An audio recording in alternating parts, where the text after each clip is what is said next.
Suaranya belum di-share sepertinya, hanya video.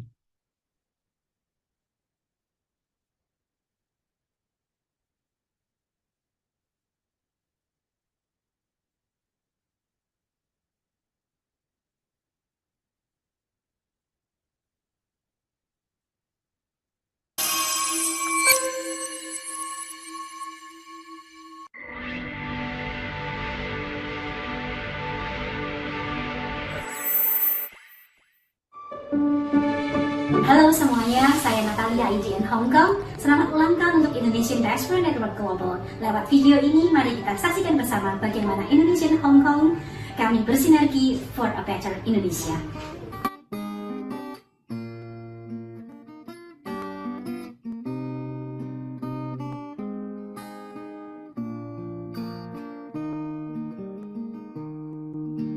Lautan luas telah kita seberangi, jalan yang panjang sedang kita jalani. Walau terjar berliku, namun tak perlu takut, karena kita tidak sendiri.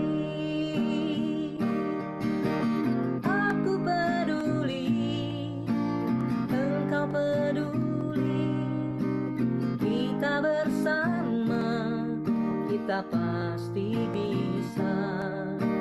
Tetap semangat, kuatkan tekad, masih ada hari esok yang cerah.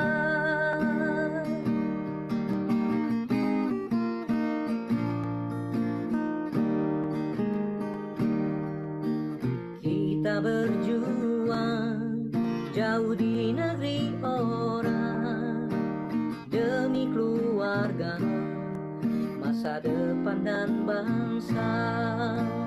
Mohon Tuhan kuatkan serta beri ketabahan, karena kita tidak sendiri.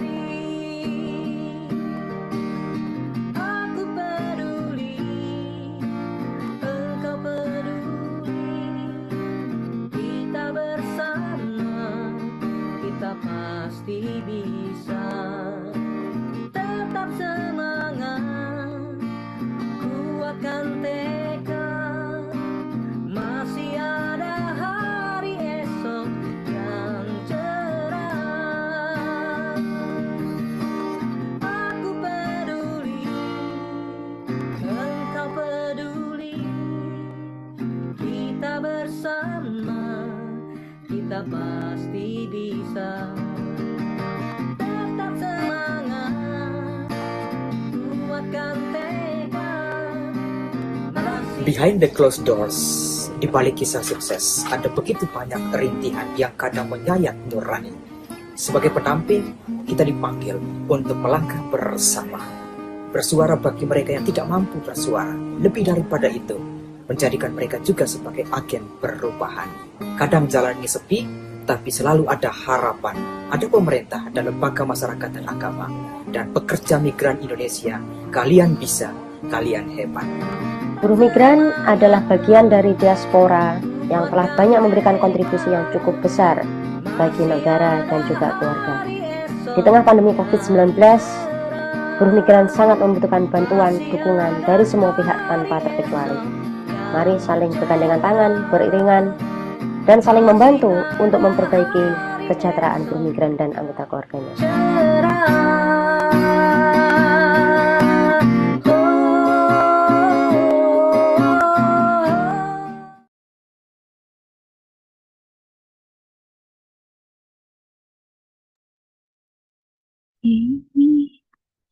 Selamat malam semuanya. Selamat malam Bapak Andrian, selaku narasumber kita malam ini. Mohon maaf, apakah suara saya bisa didengar dengan baik? Jelas, Kak Ida. Oke. Selamat malam Bapak Sulistiawan Wibisono dan tim Media and Global. Selamat malam juga untuk tim IMPAT, tim lintas kementerian dan perwakilan pemerintah di negara penempatan. Terima kasih kepada teman-teman peserta webinar malam ini nih, yang berada di Zoom ataupun di YouTube live streaming. Kali ini kita akan mengadakan penyuluhan kesehatan yang diselenggarakan dalam rangka memperingati Bulan Kesehatan Mental. Bulan Kesehatan Mental Sedunia yang diselenggarakan oleh IDN Global bekerja sama dengan Ikatan Ilmuwan Indonesia Internasional yang didukung oleh lintas Kementerian Republik Indonesia. Terima kasih atas kesempatannya. Tidak usah terlalu berkepanjangan. Uh, Saya ingin menyambut Bapak Sulistiawan Wibisono untuk membuka acara kita malam ini. Waktu dan tempat kami persilakan. Silakan Pak Iwan. Ya, terima kasih Ibu. Sebelumnya, mohon maaf saya tidak bisa membuka video. Apakah suara saya bisa didengar dengan jelas? Iya, sangat jelas sekali Bapak. Terima Oke. kasih. Ya, mohon maaf karena saya dalam perjalanan tadi baru saja balik dari ada acara di Kemenpora. Kebetulan saya saat ini sedang berada di Jakarta. Ah, untuk memulai acara hari ini, izinkan saya untuk menyapa yang terhormat kepada Bapak Yuda Nugraha dan Bapak Gofar dan tim dari Kementerian Luar Negeri Republik Indonesia, yang terhormat Dr. Ine Nutliana dan tim Kementerian Kesehatan Republik Indonesia, yang terhormat Dr. Andre Notomi Hajoyo dan tim dari Kementerian Koordinator Bidang Pembangunan Manusia dan Kebudayaan Republik Indonesia, yang ke Bapak Rendra dari tim Kementerian Tenaga Kerja Republik Indonesia, Bapak Kadir dari tim KDI Taipei, Ibu Endah Rahmi, Yuliarti Konsul Pensosbud KJRI Hong Kong, beserta tim KBRI Kuala Lumpur, KBRI Singapura, tim juga dari KBRI Tokyo. Tak lupa atas nama Indonesia Diaspora Network Global, kami menyapa tim dari Ikatan Ilmuwan Indonesia Internasional, tim Perhimpunan Dokter Indonesia di Timur Tengah, tim Ikatan Psikologi Klinis Indonesia, tim Universitas Terbuka, tim dari Universitas Islam Indonesia, tim dari Universitas Petra Surabaya, dan tim dari PT Apple Teknologi. Assalamualaikum warahmatullahi wabarakatuh.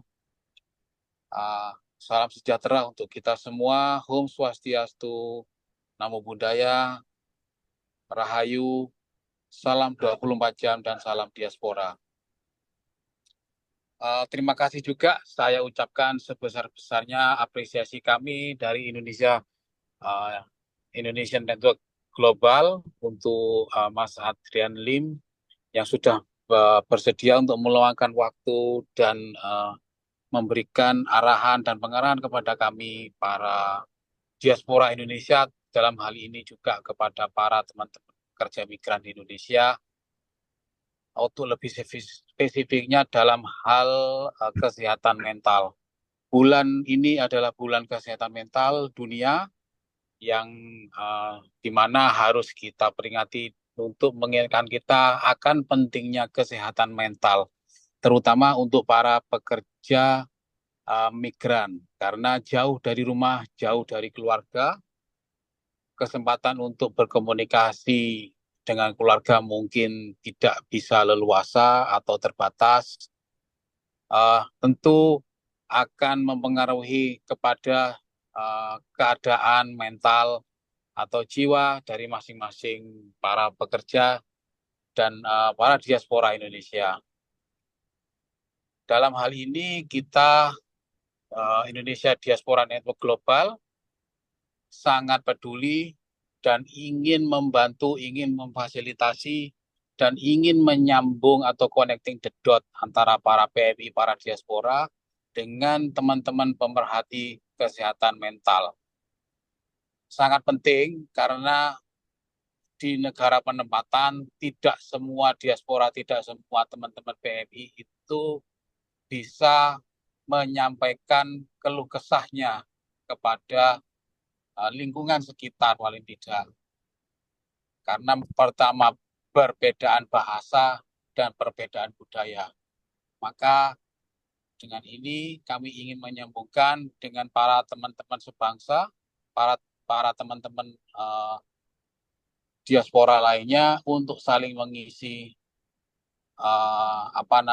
saling berkomunikasi dan berjejaring. Dari situ diharapkan ada menjadi tempat untuk paling tidak saling berkomunikasi, saling sharing ilmu dan saling bisa dilanjutkan untuk ada fasilitas bisa menyampaikan keluh kesahnya supaya kesehatan mental dari para diaspora dan dalam hal ini adalah para teman-teman pekerja migran Indonesia bisa terjaga dengan baik.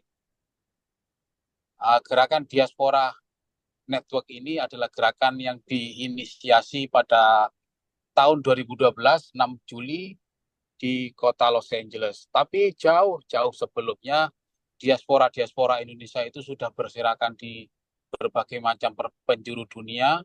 Apabila kita ingat pada masa sebelum kemerdekaan, Bung Hatta itu sudah menginisiasi untuk membentuk pergerakan Indonesia di Leiden, di negara Belanda. Tujuannya apa? Yaitu untuk menyatukan dan menginisiasi bagaimana ke depan bangsa Indonesia ini. Dan amanah itu, semangat itu, marilah kita jaga dan marilah kita kristalkan bersama-sama. Jangan hanya dipendam di dalam semangat, tapi kita harus lakukan dengan kerja-kerja yang meskipun meskipun terkesan kurang wah atau dilihat kurang menggema, tapi ini sangat penting bagi kami para diaspora Indonesia. Akhir kata, saya ucapkan terima kasih dan selamat berdiskusi. Insya Allah ke depan untuk kita lebih perkuat lagi kegiatan-kegiatan saling sharing ilmu dan saling sharing dan saling menyapa antar diaspora. Assalamualaikum warahmatullahi wabarakatuh. Waalaikumsalam. Terima kasih Pak Iwan atas pengantarnya. Menggaris besar apa yang disampaikan oleh Pak Iwan tadi bahwa sangat penting adanya penyuluhan kesehatan mental terutama kepada pekerja migran Indonesia dimanapun karena tidak semua pekerja migran Indonesia bisa menyampaikan keluh kesah di negara penempatan karena keterbatasan bahasa dan perbedaan budaya seperti yang disampaikan oleh Pak Iwan tadi. Untuk mengetahui bagaimana peran pemerintah dan juga teman-teman di negara penempatan mengenai kesehatan mental atau mengatasi kesehatan mental dan apa penyebabnya. Mungkin kita ingin lebih tahu lebih banyak dan ini adalah kesempatan kita belajar dari Pak Andrian. Selamat malam Pak Andrian. Selamat malam, Kak Ida. Suara saya terdengar?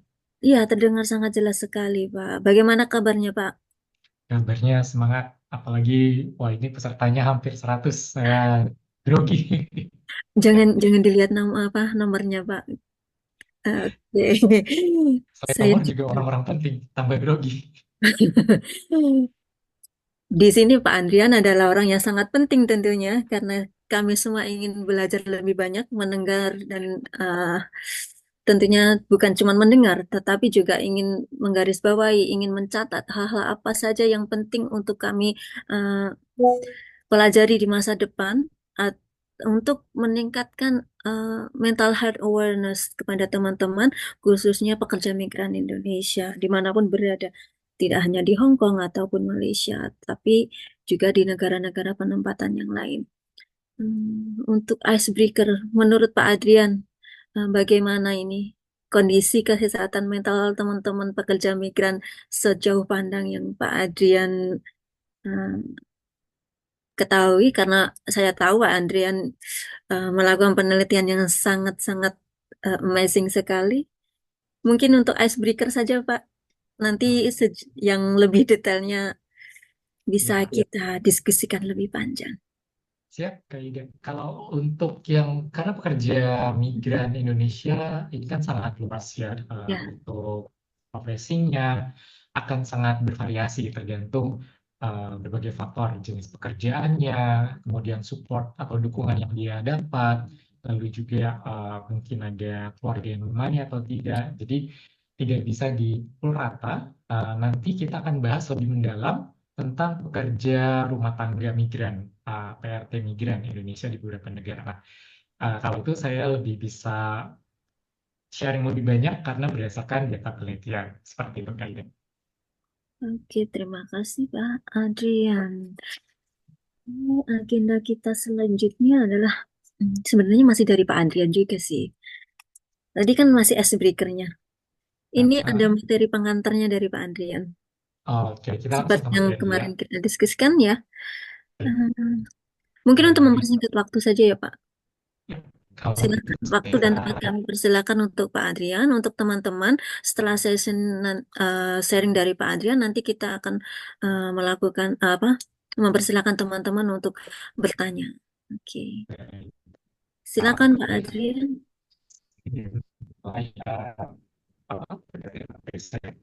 Mohon maaf Pak Adrian, suaranya kurang jelas. Apakah terlihat ini apa namanya layar PPT materi? Iya, iya, terlihat dengan jelas. Oke, Terima baik. kasih. Ya, terima kasih Aidil untuk pengantarnya. Selamat malam Bapak Ibu, rekan-rekan semua dari Malaysia, dan mungkin selamat siang, pagi, atau sore di manapun Anda berada. Dan malam ini waktu Malaysia, saya sangat senang sekali bisa berbagi dan merasa sangat terhormat untuk diundang ke penyuluhan keempat ini pada dengan Hari Kesehatan Mental Sedunia. Jadi memang diperingati di seluruh dunia gitu ya, pas pada tanggal 10/10. Nah, untuk dari ini nanti atau pembagiannya kurang lebih seperti ini. Oh, perkenalan dulu. Saya Andrian Lim. Saat ini posisi di Malaysia, peneliti di Monash University Malaysia, tetapi juga bergabung di Fakultas Psikologi Universitas 11 Maret di Surakarta, Indonesia. Nah, ini kurang lebih gambaran agenda kita. Nanti bagian pertama, karena topiknya tentang kesehatan mental, sedikit berbagi, sangat singkat, tentang dua gangguan yang cukup banyak dialami tidak hanya di Indonesia, tetapi juga di seluruh dunia, yaitu gangguan kecemasan dan gangguan depresi. Tapi hanya sekilas saja. Kemudian setelah itu kita bisa mungkin ada pengantar ataupun sharing singkat, dilanjutkan dengan pengantar studi yang saya lakukan, lalu hasilnya deskriptif, hubungan, dan uji beda. Baik, untuk materi yang sesi pertama, tema tahun ini untuk Hari Kesehatan Mental Sedunia adalah It's Time to Prioritize Mental Health in the Workplace, atau saatnya memprioritaskan kesehatan jiwa di tempat kerja. Nah, ini jadi sangat relevan dengan topik yang akan saya bagikan ke teman-teman, yaitu kesehatan mental pekerja rumah tangga migran Indonesia. Nah, lalu dari gambar ini saya mengambil dari Dinas Kesehatan Provinsi Jawa Tengah ya, Kemenkes. Berbagai profesi di sana. Tapi bagaimana dengan kesehatan pekerja rumah tangga, tidak hanya yang migran, tetapi juga di Indonesia, yang masih teman-teman PRT di Indonesia masih berjuang untuk pengesahan RUU PPRT, Perlindungan Pekerja Rumah Tangga. Nah, karena tempat kerja para PRT ini ya sama dengan tempat tinggalnya, kecuali di Makau sejauh yang saya berkeliling itu, Makau unik, bisa memilih. Nah, karena kalau kita misalnya saya peneliti gitu, bekerja ya secara setting di universitas, ketika di rumah udah beda lagi. Tapi kalau untuk teman-teman pekerja rumah tangga, mereka tinggal di rumah itu ya bekerja di sana juga gitu ya. Jadi situasinya itu yang salah satu latar belakang mengapa saya tertarik dengan teman-teman pekerja rumah tangga. Tantangan yang dialami lebih kompleks tentunya. Nah, ini sedikit sharing dari pengalaman selama 2 tahun di Malaysia, lalu berkolaborasi dengan teman-teman ini kumpulan tenaga pekerja migran Malaysia. Sepertinya ada yang beberapa perwakilan komik PDF, sebentar di kolom chat saya. Jadi teman-teman baca versi PDF dan ada juga materi untuk malam ini. Nah ini kisah di sampul depannya itu kelihatan oke gitu ya. Koneksi internet saya kurang sebentar. Tapi di bagian belakangnya itu pekerjaannya itu banyak sekali, mulai dari memasak, ada yang lansia, ada yang mengasuh bayi, kemudian membersihkan rumah, kemudian juga yang mungkin diminta mengecat, kemarin briefing dengan Kak Ida, ada itu yang sebelum misalnya diminta mengecat, misalnya, jadi multitasking. Oke, nah kita masuk ke apa sih bedanya antara gangguan kecemasan dan gangguan ini versi sangat sederhana ya. Oh sebentar, ngecas ya, sebentar ya. Oke, nah, kalau kecemasan itu pola sudut pandangnya itu jauh ke depan, jadi mengkhawatirkan apa yang belum terjadi. Misalnya besok apa ya, terus misalnya nanti kalau saya ngomong begini reaksinya bagaimana. Jadi permasalahan itu adalah terlalu fokus pada masa depan. Sedangkan kalau depresi itu terlalu banyak ke masa lalu. Jadi wah kemarin seharusnya saya begini, atau penyesalan apa, wah kenapa saya tidak begitu. Jadi fokusnya adalah masa lalu. Kita kadang memiliki kecenderungan seperti itu, memikirkan masa depan atau memikirkan masa lalu, tetapi kemudian tetap bisa here and now atau kini dan di sini, gitu ya. Itu orang yang sehat secara mental.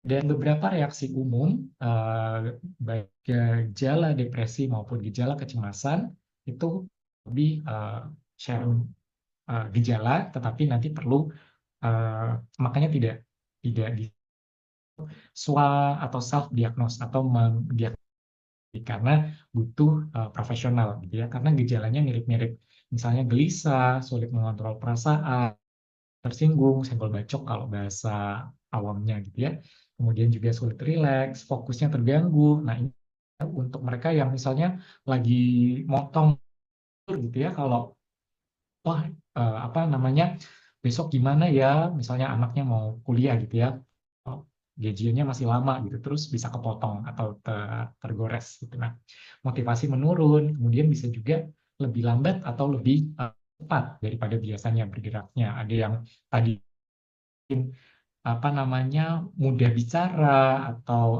kalau ketemu orang tuh sangat ramah ya, tapi kemudian berubah. Bisa sebaliknya, ada yang tadinya pendiam atau menjadi lebih banyak bicara gitu. Jadi bisa berubah dibanding. Lalu tadi disinggung juga bahwa hidup kita itu kan ada hal termasuk misalnya kesehatan, kerja. Nah ini bisa menjadi sumber antara masa lalu dan masa depan. Misal asmara yang masih PDKT gitu ya, mungkin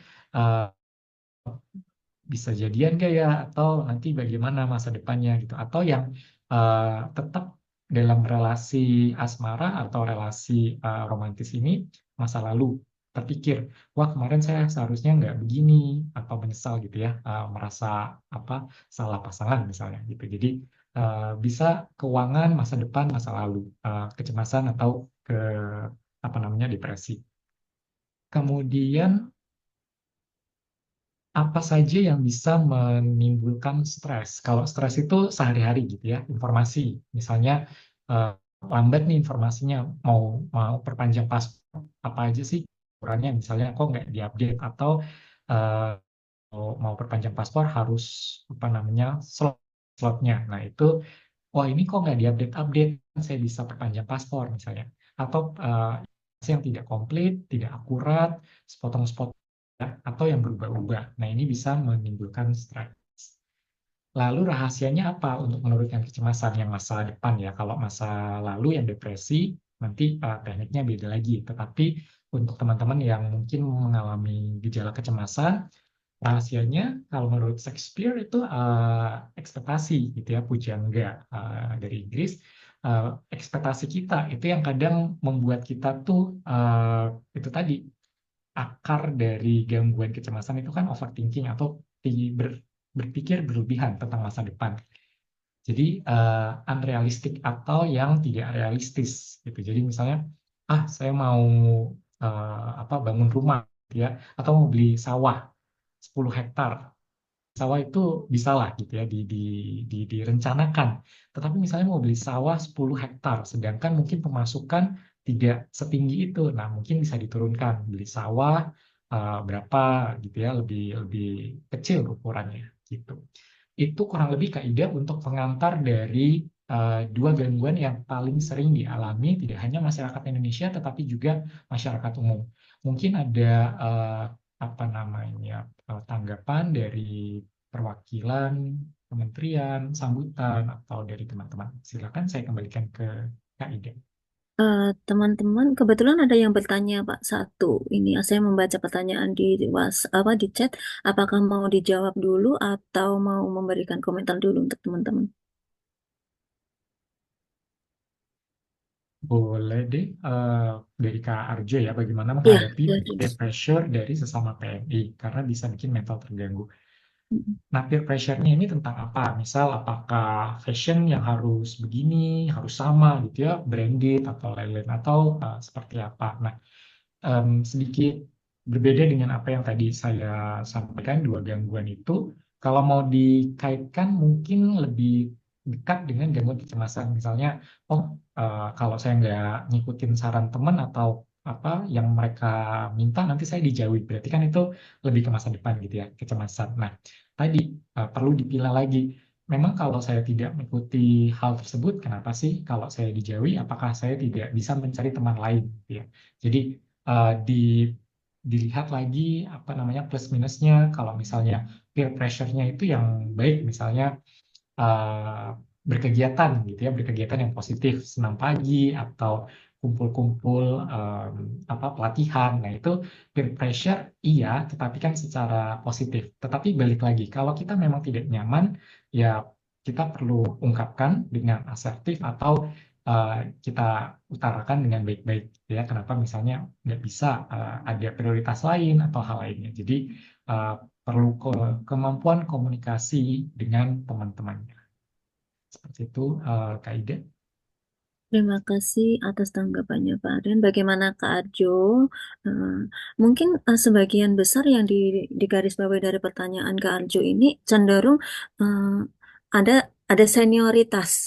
Kadang pekerja yang sudah lama dengan pekerja yang baru, misalnya pekerja yang baru mengalami eh, atau curhat di media sosial, contohnya mengalami bahwa di majikan tidak enak, majikannya seperti cerewet atau pekerjaannya terlalu banyak, cenderungnya banyak sekali pekerja migran yang sudah lama itu menggurui atau membuli bersama-sama, "Ah, kamu pekerjaannya masih ringan dibanding saya seperti dulu." Itu untuk menghadapi hal-hal seperti itu bagaimana, Pak? Oke, kalau kita orang baru gitu ya, saya memposisikan orang baru ya mungkin perlu kalau di Jawa itu unggah-ungguh gitu ya, ya didengarkan, tidak dibantah. Tetapi kan ketika waktu berlanjut, waktu berjalan, kita juga akan bisa melihat mana yang betul-betul tulus memberikan saran. Ada yang mungkin karena itu tadi merasa senior harus selalu didengar, padahal belum tentu apa yang dibagikan itu eh, benar ataupun mungkin pada saat dia datang peraturannya begitu gitu. Tapi sekarang sudah berubah. Nah, tergantung kita apakah kita memang mau menjaga hubungan dengan orang tersebut karena kalau memang perlu ya berarti ya sudah diiyakan saja gitu. Jadi tidak perlu diperpanjang gitu. Tapi kalau memang cukup peraturan, misal ini ngomongin harus begini harus begitu padahal peraturan terbarunya berbeda. Nah, kita bisa sampaikan terima kasih untuk sarannya gitu, tapi untuk peraturan sekarang seperti ini. Jadi mungkin saya akan mengikuti yang peraturan terbaru saja gitu. Nah, tapi memang ada resiko kalau seniornya tersebut atau rekan tersebut merasa, wah ini nggak mau dengerin, ya akan dijauhi. Nah, cuman kan ketika kita ke suatu negara akan ada banyak teman gitu ya, apalagi di negara-negara Asia banyak nih pekerja migran Indonesia. Kita bisa juga mencari teman-teman lain yang mungkin bisa lebih suportif ataupun lebih mendengarkan gitu, sehingga menghindari perundungan atau bullying itu tadi. Terima kasih, Pak Adrian sudah sangat jelas sekali. Oke, saya sapa dulu. Oke, Mbak Umara, nanti ya pertanyaannya saya sampaikan ya. Bu Natalia, apakah Pak Yuda Nugraha sudah berada di sini, Bu? Belum. Silakan lanjut dulu aja, Kak Ida. Kita lanjutkan karena Pak Yuda Nugraha dari Direktur Perlindungan WNI belum berada di sini. Jadi kita lanjutkan dulu ya Pak Andrian dengan pertanyaan dari Mbak Umara. Bagaimana menghadapi teman yang sering cemas dengan masalah curhat? Tapi kalau dikasih saran membantah. Jadi banyak Oke, curhat tapi tidak ya. mendengarkan. Bagaimana Ah, menghadapi teman yang nah sulit? ini posisi kita sebagai yang dicurhati, pertama sebagai pendengar gitu ya. Jadi kalau mereka memang minta saran, kita berikan. Cuman itu tadi, cuman perlu apa namanya kebesaran hati. Kalau tidak didengarkan ya udah gitu. Jadi minimal tuh kita dengarkan saja dulu, dan dia perlu saran nggak nih? Kalau cuma perlu didengarkan ya udah. Terus kalau misalnya dia minta saran, kita berikan, tapi terus dibantah, oh ya udah, ya sarannya itu kalau nggak mau dilakukan ya udah gitu. Jadi jangan jangan berperan kitanya gitu ya, karena mungkin mereka juga ada pemikiran lain yang belum disampaikan, sehingga oh nggak mau deh saran yang itu, tapi ya kita minimal sudah mendengarkan gitu ya. Jadi kalau ada teman curhat, minimal didengarkan dulu saja, dan kalau memang mereka mau saran, kita berikan. Kalau tidak dilakukan atau dibantah, ya udah, tapi mungkin ya lama-lama kapok gitu ya, dan akan seleksi alam juga gitu.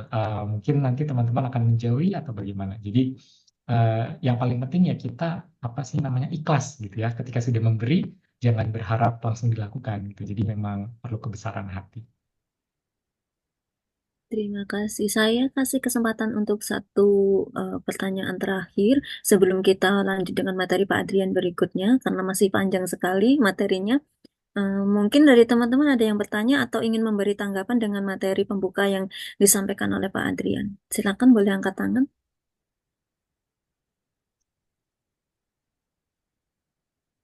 Tidak ada. Yang tadi itu sederhana ya teman-teman, bahwa kalau kecemasan itu apa namanya fokusnya ke masa depan, depresi itu ke masa lalu. Tapi hanya kalau apa namanya diagnosis tidak sesimpel itu. Jadi teman-teman nanti eh, memang mengalami eh, beberapa gejala itu, coba cari apa namanya ataupun yang profesional.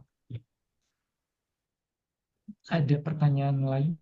Ada pertanyaan terakhir untuk sesi ini sebelum kita lanjut ke materi Pak Adrian yang berikutnya. Cara menegur pekerja baru yang membuli pasien. Suka membuli pasien. Oh, berarti ini saya entah itu rumah sakit atau tempat perawatan. Saya asumsikan lansia ya. Nah, itu ini teman-teman sebagai super atau sesama teman atau sesama rekan. Nah, kalau kan kalau memang ya baik sih menegur gitu ya. Tapi kalau misalnya bukan job desk-nya teman, sarankan laporkan ke atasan teman-teman. Jadi si ini apa suka membuli gitu. Jadi sertakan rinci misal kapan, terus apa yang dilakukan. Jadi bukan nanti dicap oh pengadu nih, tapi memang betul-betul ada datanya, dan kalian, misi kita itu adalah untuk kebaikan pasien gitu ya, bukan dan kebaikan rekan kita juga. Jangan sampai dia kemudian nanti dipecat gitu. Jadi kalau memang sesama rekan pekerja saja, mending dilaporkan ke atasannya. Jadi atasan yang menegur.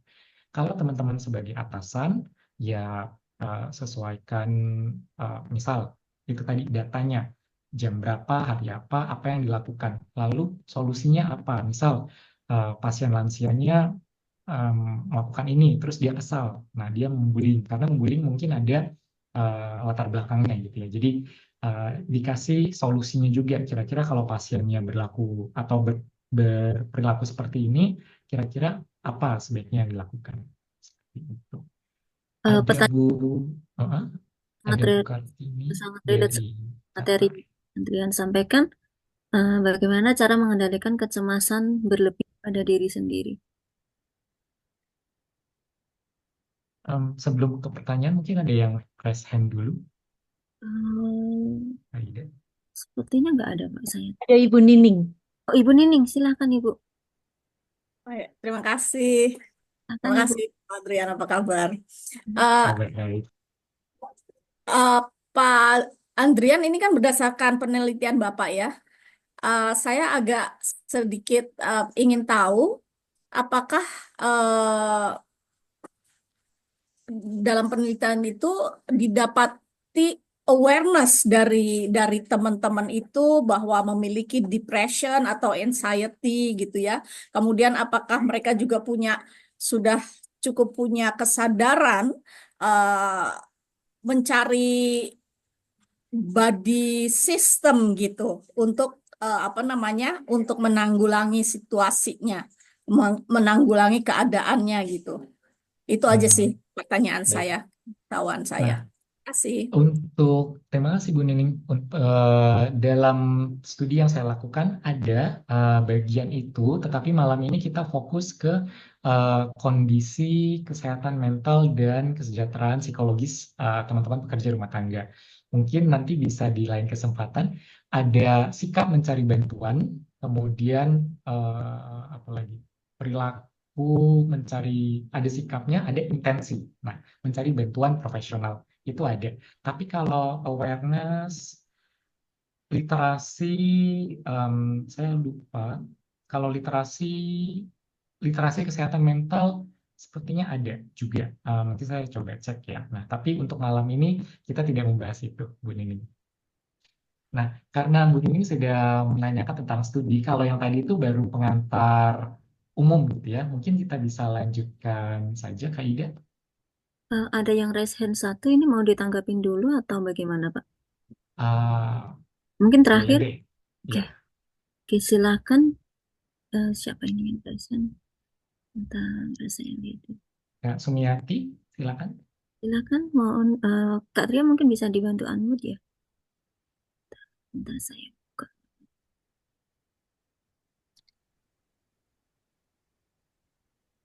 Sepertinya beliau masih mute.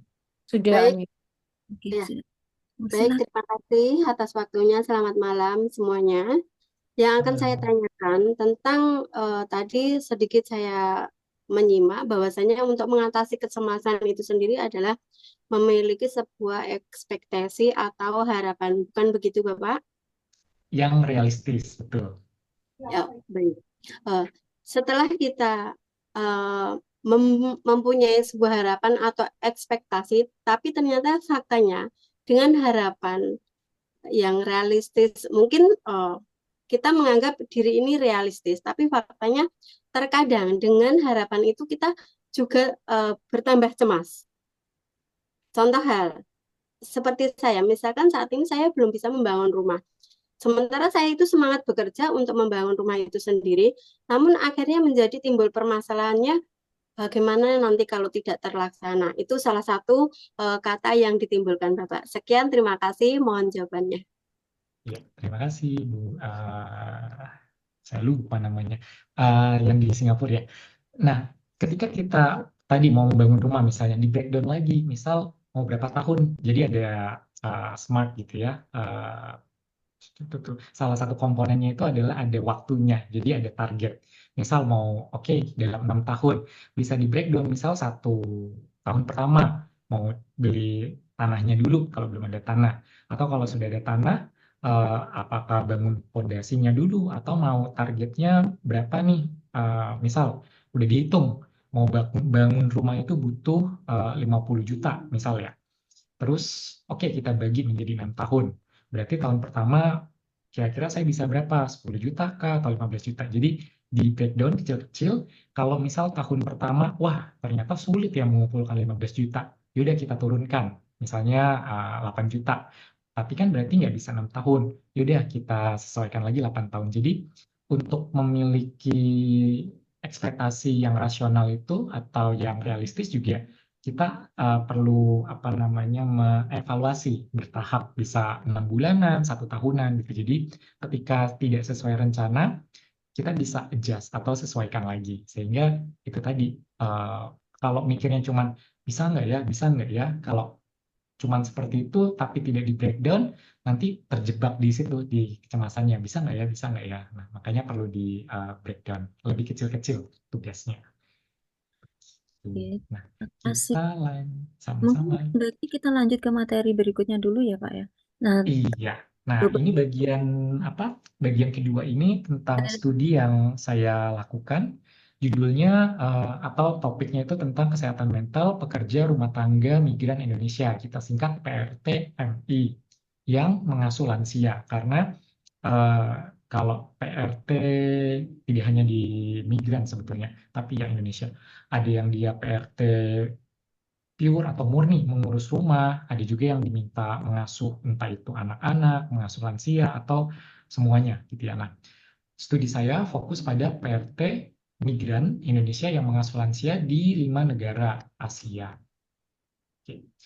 Latar belakangnya eh, Indonesia itu mengirim cukup banyak pekerja rumah tangga migran di negara Asia dan juga di Timur Tengah. Nah, tapi kalau Timur Tengah udah beda kondisi, beda budaya, beda kebijakan, policy gitu ya. Jadi saya fokusnya di negara-negara Asia. Dan tren menjadi pengasuh informal atau pengasuh yang bukan profesional gitu ya, untuk mengasuh lansia di negara-negara Asia itu juga cenderung meningkat. Karena apa? Nanti setelah ini slide-nya. Nah, sebetulnya awalnya kalau pekerja rumah tangga itu kan 2C, cooking and cleaning, memasak dan membersihkan. Nah, tapi kemudian berkembang menjadi caring atau mengasuh.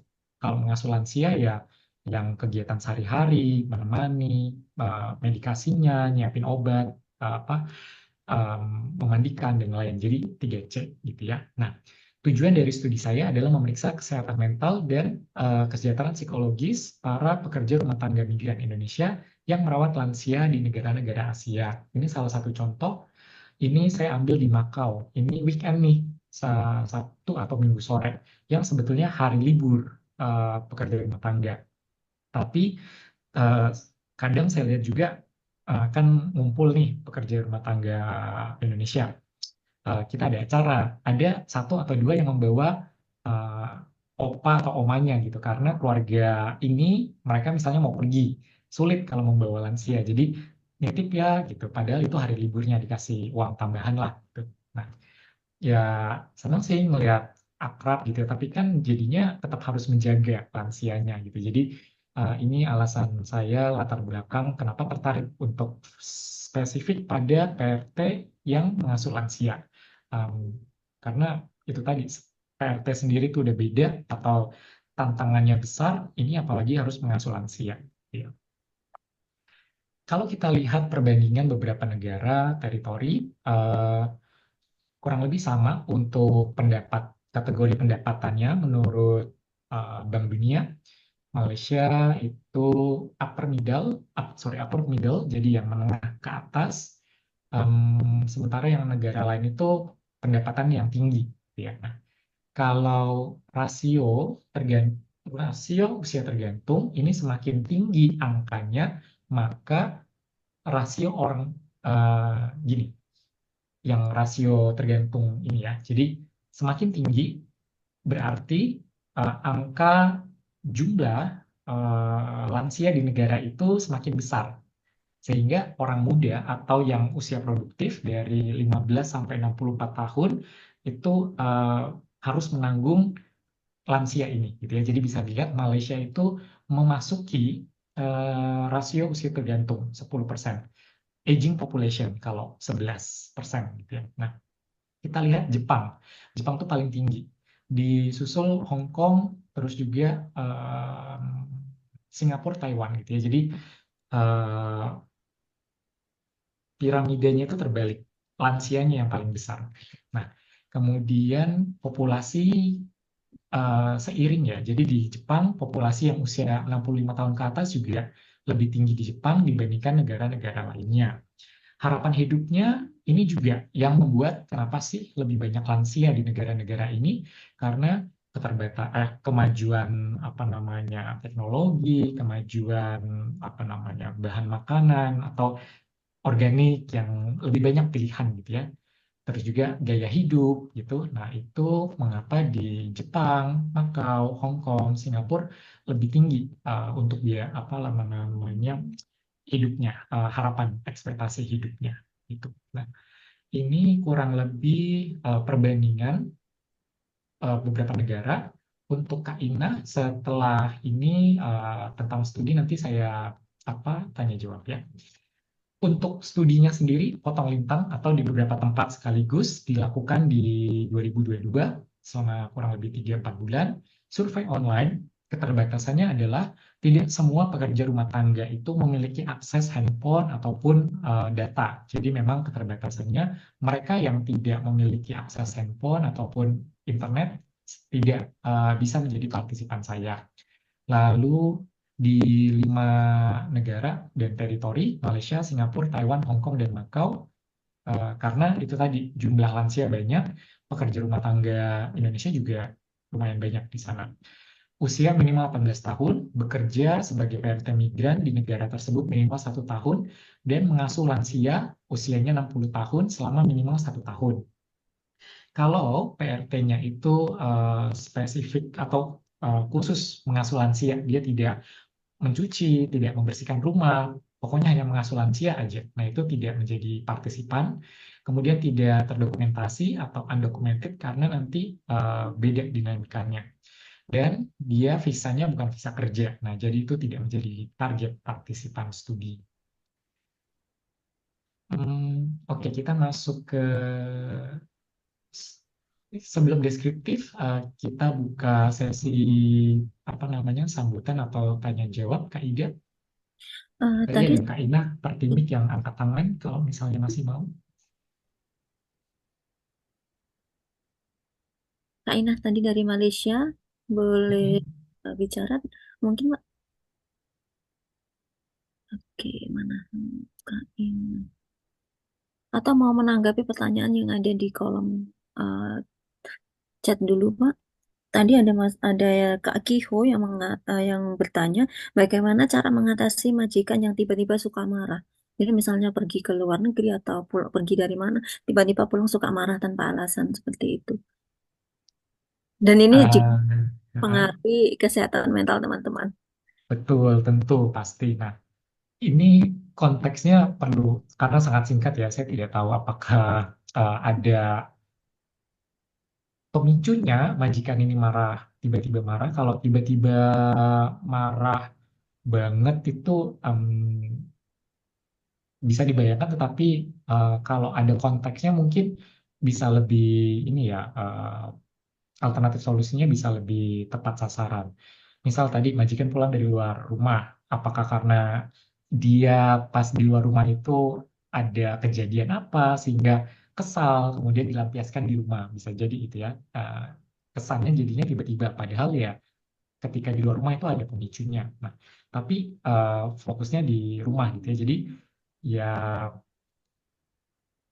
posisinya sulit untuk teman-teman pekerja rumah tangga. Kalau misalnya mau membantah, nanti bisa physical abuse atau lebih panjang permasalahannya. Jadi mau nggak mau ya mungkin didengarkan dulu. Kalau memang hanya secara verbal, diiyakan saja. Ini biar cepat gitu ya. Tapi kalau sudah main fisik atau yang lainnya, itu bisa didokumentasikan teman-teman. Kapan, jam berapa, ngapain. Dan nanti kalau memang sudah berlanjut lebih parah, bisa dilaporkan ke pihak, nggak tahu apakah ke KJRI atau teman-teman punya NGO yang bisa membantu gitu ya. Tapi kalau sebatas ngomong atau verbal, sepanjang masih bisa teman-teman hadapi, dengarkan dulu saja. Memang perlu kesabaran, tapi lama-lama memang akan capek secara emosional gitu ya. Kalau sudah lebih reda emosinya, mungkin bisa diajak ngomong gitu ya. Kalau tipenya yang bisa diajak ngomong bahwa kenapa tadi marah-marah, ada di luar kah, jadi diajak curhat gitu ya. Siapa tahu malah lebih responsif gitu, tapi tunggu reda gitu. Cuman saya kan nggak tahu majikannya ini apakah tipe yang saya ini majikan gitu ya harus dihormati. Nah kalau yang seperti itu mungkin sulit gitu ya diajak ngobrol seperti itu. Ini pertanyaan dari Kak Irma, dari siapa ya? Dari Kak Irma. Tadi sepertinya sudah terjawab ya Pak, yang mengenai cara mengendalikan kecemasan yang berlebihan terhadap diri sendiri dengan memiliki harapan yang realistis. Tadi udah di sedikit. Mungkin Pak Andrian ingin menambahkan atau mau melanjutkan? Ya, harapan yang realistis dan dicari lagi kenapa sih saya cemas. Misal tadi membangun rumah, bisa nggak ya, bisa nggak ya. Kalau mau dicari lagi, emang rumah untuk apa? Misal untuk keluarga saya, em, apakah ada alternatif lain? Jadi dicari kenapa mau membangun rumah, kalau contoh yang tadi ya. Ada nggak alternatif, alternatif lain gitu. Jadi kita ada plan B, plan C gitu ya. Jadi bukan terjebak pada bisa nggak ya. Oke, kalau nggak bisa, apa yang bisa saya lakukan untuk langkah selanjutnya. Jadi kita tetap berpikir, tapi tidak terjebak pada itu tadi. Bisa nggak ya? Terima kasih Pak. Menanggapi dari materi Pak Andrian tadi mengenai teman-teman yang menjaga lansia. Ini karena secara tidak langsung kan teman-teman dikatakan sebagai informal caregiver ya Pak. Mm-mm. Ini misalnya teman-teman harus memberi obat, misalnya mengangkat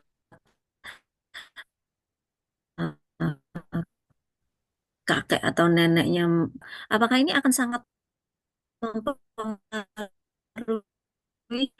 dengan kondisi kesehatan mental teman-teman berdasarkan penelitian Pak Andrian lakukan, Pak? Kalau lansianya kooperatif atau bisa diajak komunikasi, kemudian apa ya, ya nggak seperti pertanyaan Kak Tuti nih, misalnya neneknya itu selalu menyalahkan, selalu menuduh. Nah, kalau perilaku bermasalah seperti itu ya tentu akan membuat tekanan ya. Nah, jadi berbeda kalau hanya sebatas mendampingi, menemani, ngajak ngobrol, kemudian mungkin nonton TV, terus membacakan koran, kalau bahasa Inggris misalnya atau kantonis, terus memberi makan obat. Nah, itu kalau seperti itu saya bayangkan akan masih bisa apa ya termanage lah atau terkontrol gitu ya emosi kita. Yang masalah itu kan kalau lansianya suka marah-marah, menuduh dan lain-lain. Nah itu yang mungkin membawa tekanan tertentu. Nah itu nanti ada di Oke. slide yang hasil Ya, gitu ya akan dibahas lebih dalam. kita belajar lebih dalam lagi dari Pak Adrian. Ini ada pertanyaan, Pak. Bagaimana solusinya menghadapi angkat pikiran saat kita ada masalah dengan keluarga dan kepikiran ini aja misalnya? Kepikiran keluarga sebentar. Oh, masalah dengan keluarga. Oke. Nah, Mempengaruhi kondisi ya kerja. itu berarti pikiran kita terpecah kan. Nah, salah satu triknya adalah membayangkan apa sih namanya kotak kotak banyak kotak gitu. Jadi ketika kita ada masalah dengan keluarga, oke, saya lagi kerja nih sekarang. Kalau saya mikirin masalah ini, nanti bisa-bisa misal lagi ngebersihin apa gitu ya. eh, Misalnya yang di Hong Kong gitu kan tinggi-tinggi, bisa jadi nanti kecelakaan. Maka saya harus fokus nih pada pekerjaan. Yang masalah keluarga, saya bayangin kotak, saya taruh dulu deh di situ. Nanti kalau pas istirahat, saya buka lagi, baru mikirin. Sama seperti misalnya ada berbagai kotak gitu ya, kita bayangkan saja kotak ini dengan keluarga atau spesifik anak, kotak ini dengan pasangan, kotak ini tentang keuangan. Jadi kita bayangkan kompartemen seperti itu sehingga bisa lebih fokus pada yang sekarang gitu ya. Nah, ketika saatnya memikirkan, oke, masalah keluarga, apa nih masalahnya? Solusi alternatif yang bisa dilakukan apa? Jadi, eh, jangan dicampur aduk ketika kerja, mikirin ini, mikirin itu, satu-satu. Karena kapasitas mental kita kan juga terbatas.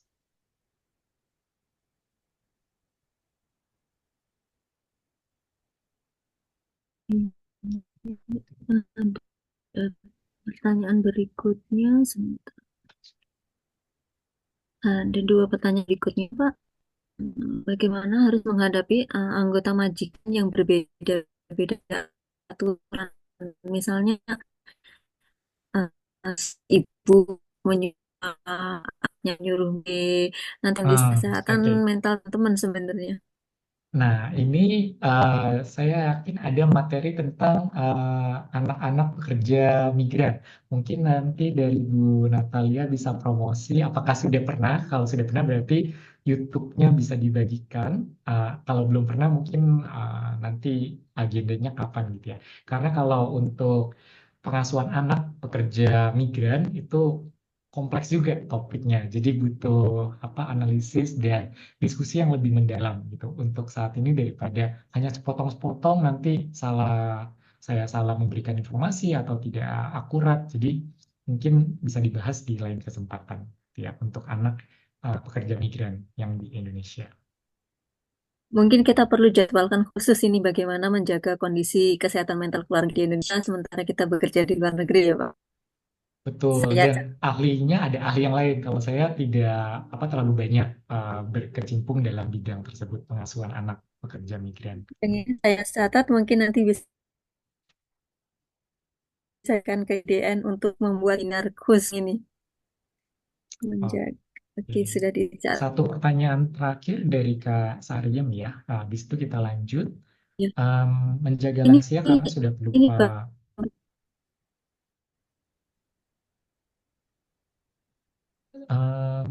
koneksi Kak Kak Ida Sariem bukan sepertinya bertanya agak tapi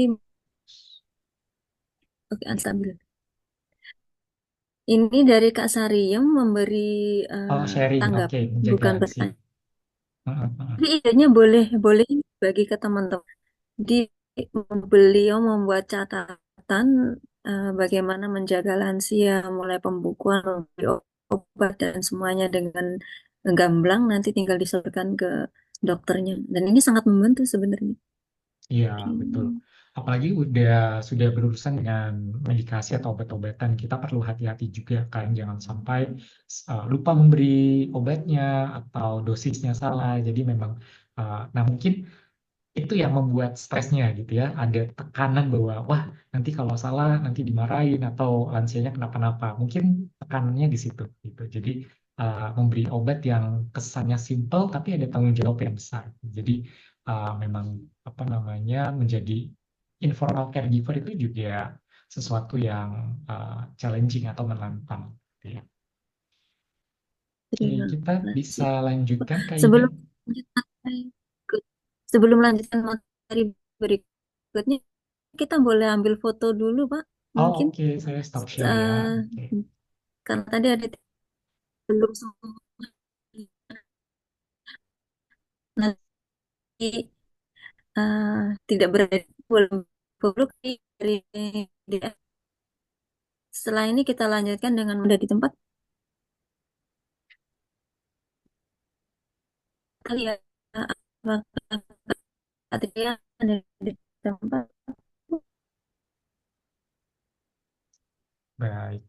Kalau di tempat saya suara Kak Ida agak Ya, putus-putus, tapi intinya kita berfoto dulu. Betul ya? Dari Kak Triana. Oke, Kak Tria, sorry. baik. Bunar. Oke, mohon Bapak Ibu untuk membuka kameranya. Akan saya take fotonya terlebih dahulu. Oke, sip. Sudah siap semuanya? Baik, saya hitung dari 1, 2, 3. Oke, sebentar. Tahan. 1, 2. Oke, satu kali lagi slide selanjutnya. 1, 2, 3. Oke, masih slide lainnya. Siap. 1, 2. Oke, berikutnya di slide keempat. Oke, dan slide yang terakhir. Oke, selesai. Iya, Terima kasih Kak Kak Tria. Tria. Oke. Ya, kita Pak lanjut. Andrian, Ya, silakan ya. Nah, tadi hasil pengantar penelitian. studinya Terima kasih. sudah terlihat slide-nya ya. Ini hasil deskriptif, ada 872 partisipan tersebar di 5 negara dan teritori ini, dan saya tidak bisa mencapai angka partisipan ini kalau tidak tanpa bantuan teman-teman pekerja apa namanya jaringan. Misalnya IMWU, Indonesian Migrant Workers Union, teman-teman di Malaysia Partimi, kemudian di Taiwan ada Mbak Faja dengan ganasnya. Jadi saya sangat berterima kasih sekali untuk teman-teman. Jadi ini adalah sebetulnya dari dan untuk pekerja rumah tangga migran gitu ya. Saya hanya menyampaikan data penelitian saja. Nah, paling banyak memang di Malaysia dan Hong Kong karena dan Singapura ya, karena memang secara proporsi juga lebih banyak pekerja rumah tangga migran Indonesia di dua lokasi ini. Kemudian yang lingkaran chart atau apa namanya gambar sebelah kanan ini adalah kepemilikan asuransi. Nah, karena tiap negara dan teritori itu berbeda-beda policy atau kebijakannya, misal di Hong Kong, setahu saya wajib nih untuk pekerja rumah tangga migran itu diberikan atau dibelikan asuransi. Kalau di Malaysia baru-baru ini saja. Kemudian kalau di Makau ternyata sebetulnya harus, tapi terkadang pelaksanaannya tidak seketat itu. Jadi beda daerah, beda policy, gitu ya, kebijakan. Sehingga kalau di sini sih lumayan oke ya. Jadi ada yang warna ungu itu berarti asuransinya premium atau dia asuransi kesehatan dan juga asuransi kerja, perlindungan kerja. Kalau yang merah ini kesehatan yang minimal saja dan juga apa namanya asuransi kerja. Lalu ada yang nggak tahu atau nggak yakin, dan ada juga yang dia nggak punya, yakin dia nggak punya gitu ya, sekitar 21%. Sebetulnya yang biru, orange, dan hijau ini PR saya nggak tahu PR siapa, PR pemerintah atau PR kita bersama, bagaimana supaya bisa minimal tuh merah gitu ya, jadi betul-betul terlindungi untuk hak kesehatan, akses kesehatan gitu ya. Ada yang modelnya tergantung kebaikan hati dari majikan, yang hijau ini. Iya nggak ada sih, tetapi saya nanti di reimburse atau diganti uangnya kalau misalnya sakit perut atau sakit apa gitu ya. Cuman kan berarti atas kemurahan hati majikan gitu ya. Nah, yang lebih apa namanya perlu diperhatikan sih yang 21% ini, mereka nggak punya ataupun nggak yakin. Karena bisa jadi pekerja rumah tangganya itu nggak tahu peraturannya seperti apa sih, sehingga mereka tidak aware bahwa oh saya itu sebetulnya berhak atau majikan itu wajib memberikan saya asuransi kerja misalnya. Nah, jadi ini yang salah satu PR untuk meningkatkan akses kesehatan bagi pekerja rumah tangga migran. Kemudian untuk gaji bersih selama 1 bulan ini juga karena beda-beda ya, ada 5 daerah, tetapi kita bisa lihat sekitar 4-6 juta kurang 1.000, kurang Rp1 itu yang paling banyak gitu ya. Jadi setelah 6 jutaan itu ada, tapi hanya sekian persen. Paling banyak di 40-an% itu antara 4 juta sampai 5,99 juta. Yang mau saya highlight adalah ini. Saya garis bawahi adalah yang merah. Total rata jam kerja per hari untuk partisipan yang saya kumpulkan itu 14 jam. Jadi ini rata-rata ya. Bisa sampai 12 sampai 16 jam. Nah, ini rentannya, tetapi rata-ratanya 14 jam. Jadi bisa dibayangkan bangun pagi, nyiapin makanan, dan lain-lain, sampai mungkin jam, kalau 12 itu jam 9, jam 10, atau bahkan yang tengah malam. Gitu ya. Nah,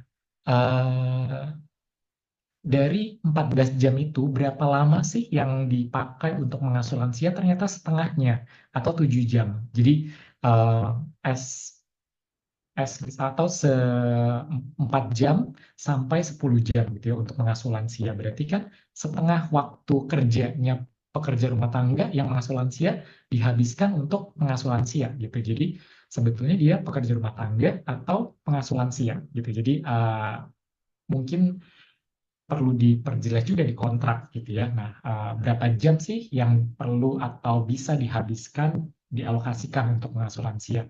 Karena kalau ternyata dia lebih banyak mengasuh lansia, berarti skup pekerjaannya sebetulnya mungkin ya harusnya mengasuh lansia dengan mungkin hak dan kewajiban yang berbeda gitu ya, termasuk penggajiannya dan lain-lain. Itu untuk demografinya. Lalu selama mengasuh lansia itu kegiatannya apa saja? Nah, sangat beragam. Yang paling banyak itu ya menyiapkan makanan, membantu konsumsi obat atau mengingatkan. Kalau mencuci baju mungkin ya terkait juga tentang tugas pekerja rumah tangga gitu ya. Menemani kegiatan dalam ruangan, di dalam rumah, di luar rumah, sampai yang membantu membaca, menulis gitu ya. Yang ini yang mungkin lansia yang sudah tidak bisa aktif bergerak, dia di tempat tidur saja, jadi harus membersihkan tubuh, mengganti mandi gitu ya. Jadi macam-macam gitu, beragam. Tapi yang paling banyak ya ini yang di atas. Oke, lalu kita ke dua gangguan tadi. Tetapi ini hanya gejala ya teman-teman, bukan berarti oh ini depresi nih atau ini kecemasan. Ini hanya gejalanya saja. Berapa persen yang memiliki atau menunjukkan gejala gangguan depresi. Jadi bukan diagnosis. Nah, kalau kita lihat rata skornya dari 0 sampai 27, 27 itu mentok paling tinggi skornya.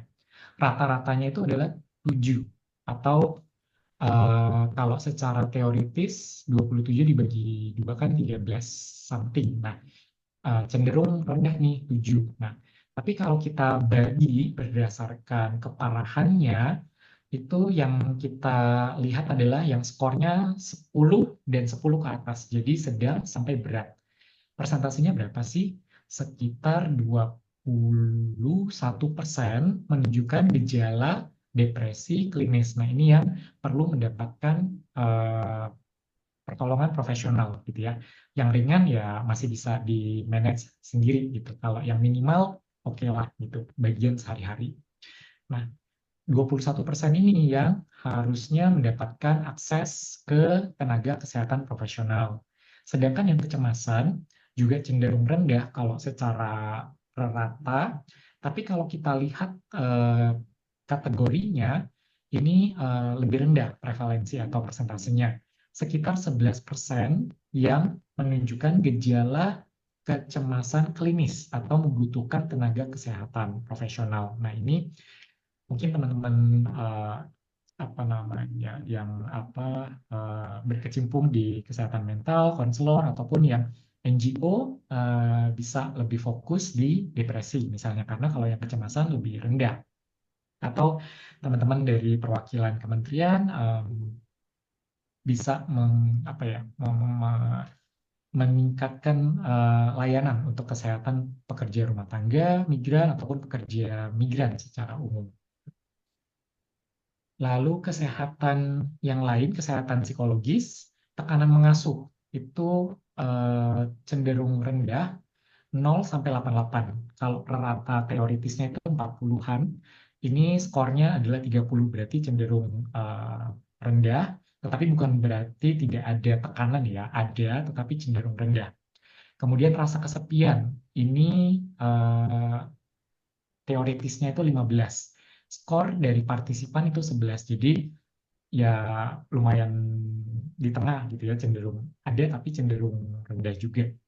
Kemudian persepsi dukungan sosial tadi misalnya dengan keluarga atau temannya, ini cukup baik karena di atas rata-rata. Jadi misalnya 10 sampai 30.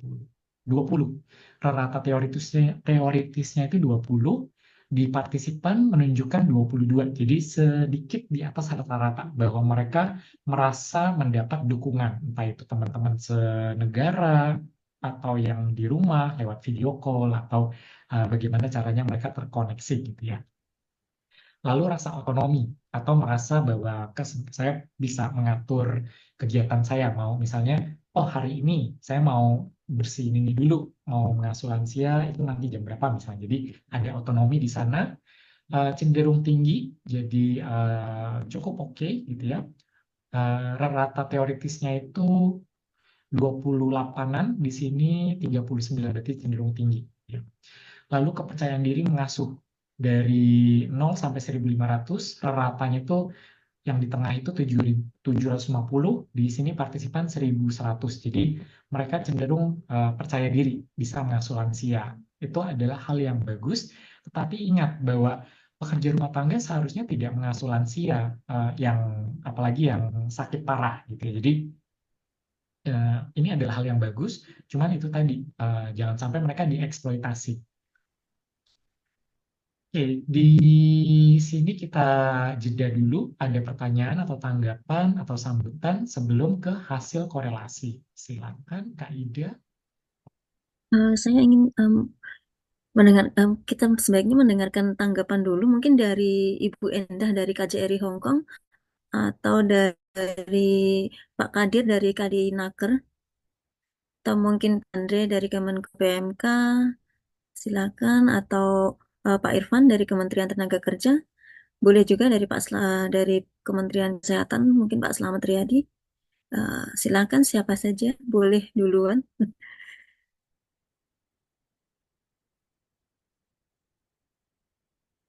Mungkin dari Bu Endah dari KJRI Hong Kong, Bu, ingin memberikan tanggapan.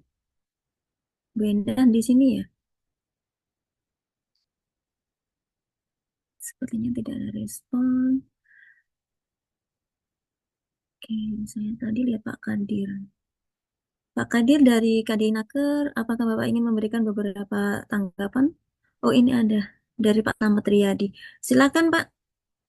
Pak Slamet Riyadi dari Kementerian Kesehatan.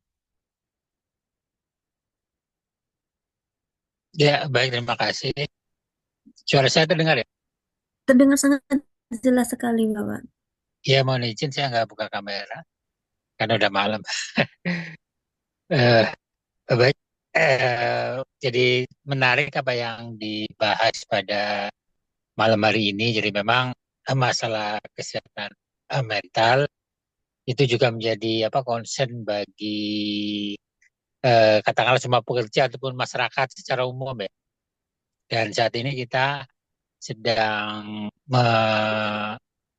memperingati Hari Kesehatan Jiwa Dunia, dan kami di Kementerian Kesehatan juga menyelenggarakan berbagai program-program ya, mulai dari ada webinar-webinar, kemudian ada lomba-lomba, kemudian juga ada penghargaan untuk tempat kerja ataupun instansi yang memberikan layanan kesehatan jiwa, dan juga ada nanti peringatan puncak juga di Indonesia, ada di Jakarta ya, itu juga rencananya akan dihadiri oleh kementerian lembaga. Jadi mungkin yang menjadi catatan, jadi memang untuk permasalahan kesehatan mental ini tadi saya sampaikan pertama menjadi istilahnya isu yang sangat sangat penting ya bagi semua pekerja.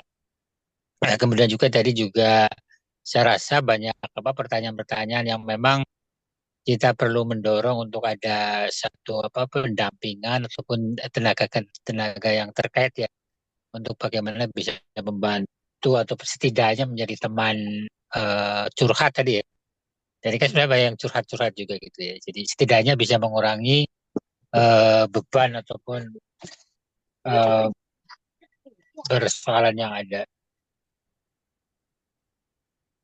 Kemudian untuk di kesehatan, jadi memang ini juga tadi saya sampaikan terus mendorong untuk memberikan satu panduan ya, atau misalnya membuat norma standar prosedur atau kriteria, dan kami di Direktorat Kesehatan Jiwa ya, yang di Kementerian Kesehatan juga sudah membuat pedoman terkait dengan pertolongan pertama untuk luka psikologis ya. Jadi mungkin itu yang bisa juga nanti kalau misalnya di waktu mendatang diperlukan dari Kementerian Kesehatan bisa memberikan istilahnya, tapi dari Direktorat Kesehatan Jiwa, moderator.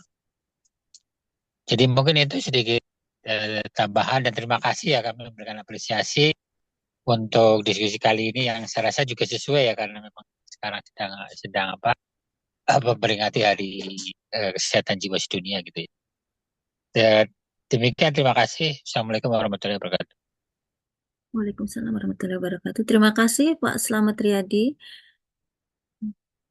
Oke. Eh, Pak Adrian, ini ada yang bertanya salah satu, tapi mungkin ini lebih cocok untuk dijawab. Oke, Pak Adrian sudah menjawab di grup chat ya, yang jadi boleh. Mungkin selanjutnya ada tanggapan dari Kementerian Tenaga Kerja, Pak Irfan, atau Bu Endah dari KJRI, Pak Andre dari Kemenko PMK. Kalau tidak ada, mungkin dari teman-teman ada yang bertanya. Sepertinya tidak ada respon.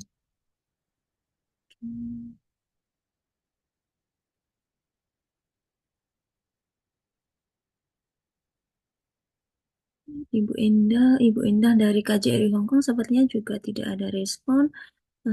Pak Andre juga tidak ada. Pak Adrian, mungkin kita bisa lanjutkan untuk diskusi berikutnya karena tidak ada respon dari beliau-beliau. Untuk mempersingkat waktu, karena sepertinya sudah sangat malam sekali. Mungkin kita bisa kembali mendengarkan tanggapan dari beliau setelah penuturan dari Pak Andrian. Silakan Pak, waktu dan tempat dipersilakan. Baik, terima kasih Kak Ida. Nah, ini sedikit teoritis teman-teman, jadi saya kasih pengantar. Korelasi itu adalah hubungan. Hubungan itu ada seperti hubungan kita gitu ya, ada hubungan yang dengan orang lain itu ada yang positif. Jadi kalau hubungan yang positif kan berarti senang gitu ya, suka. Kalau kita happy, orang itu juga happy. Jadi satu naik, yang lain naik. Ada juga hubungan yang negatif. Negatif ini sama seperti hubungan manusia juga. Kalau kita tidak suka dengan seseorang, dia bahagia, kita sedih. Sebaliknya, kita sedih, dia bahagia. Jadi analoginya gitu ya teman-teman. Ada hubungan positif, ada hubungan yang negatif. Tetapi hubungan itu bukan penyebab. Misal, kita malam ini berapa banyak yang pakai baju warna gelap, terus ternyata di Hong Kong hujan. Nah, itu kan bisa jadi ada korelasi, tetapi bukan sebab akibat gitu. Karena kalau sebab akibat, ya udah kita pakai baju warna gelap gitu kalau mau bikin Hong Kong hujan misalnya. Nah, jadi batasannya di situ, ada korelasi bukan berarti sebagai penyebab. Nah, kita masuk ke sini. Saya coba ringkas. Gejala depresi dan gejala kecemasan ada hubungan positif. Tadi ingat ya, kalau positif itu satu naik, yang lain juga naik. Berarti kalau gejala depresi itu naik dan gejala kecemasan juga ya, itu punya hubungan positif dengan rata total jam mengasuh. Nah, nomor 6. Jadi nomor 1 dan 2, nomor 1 itu gejala depresi, kemudian gejala kecemasan. Sebentar, saya perbaiki biar ada gambaran. Wait first.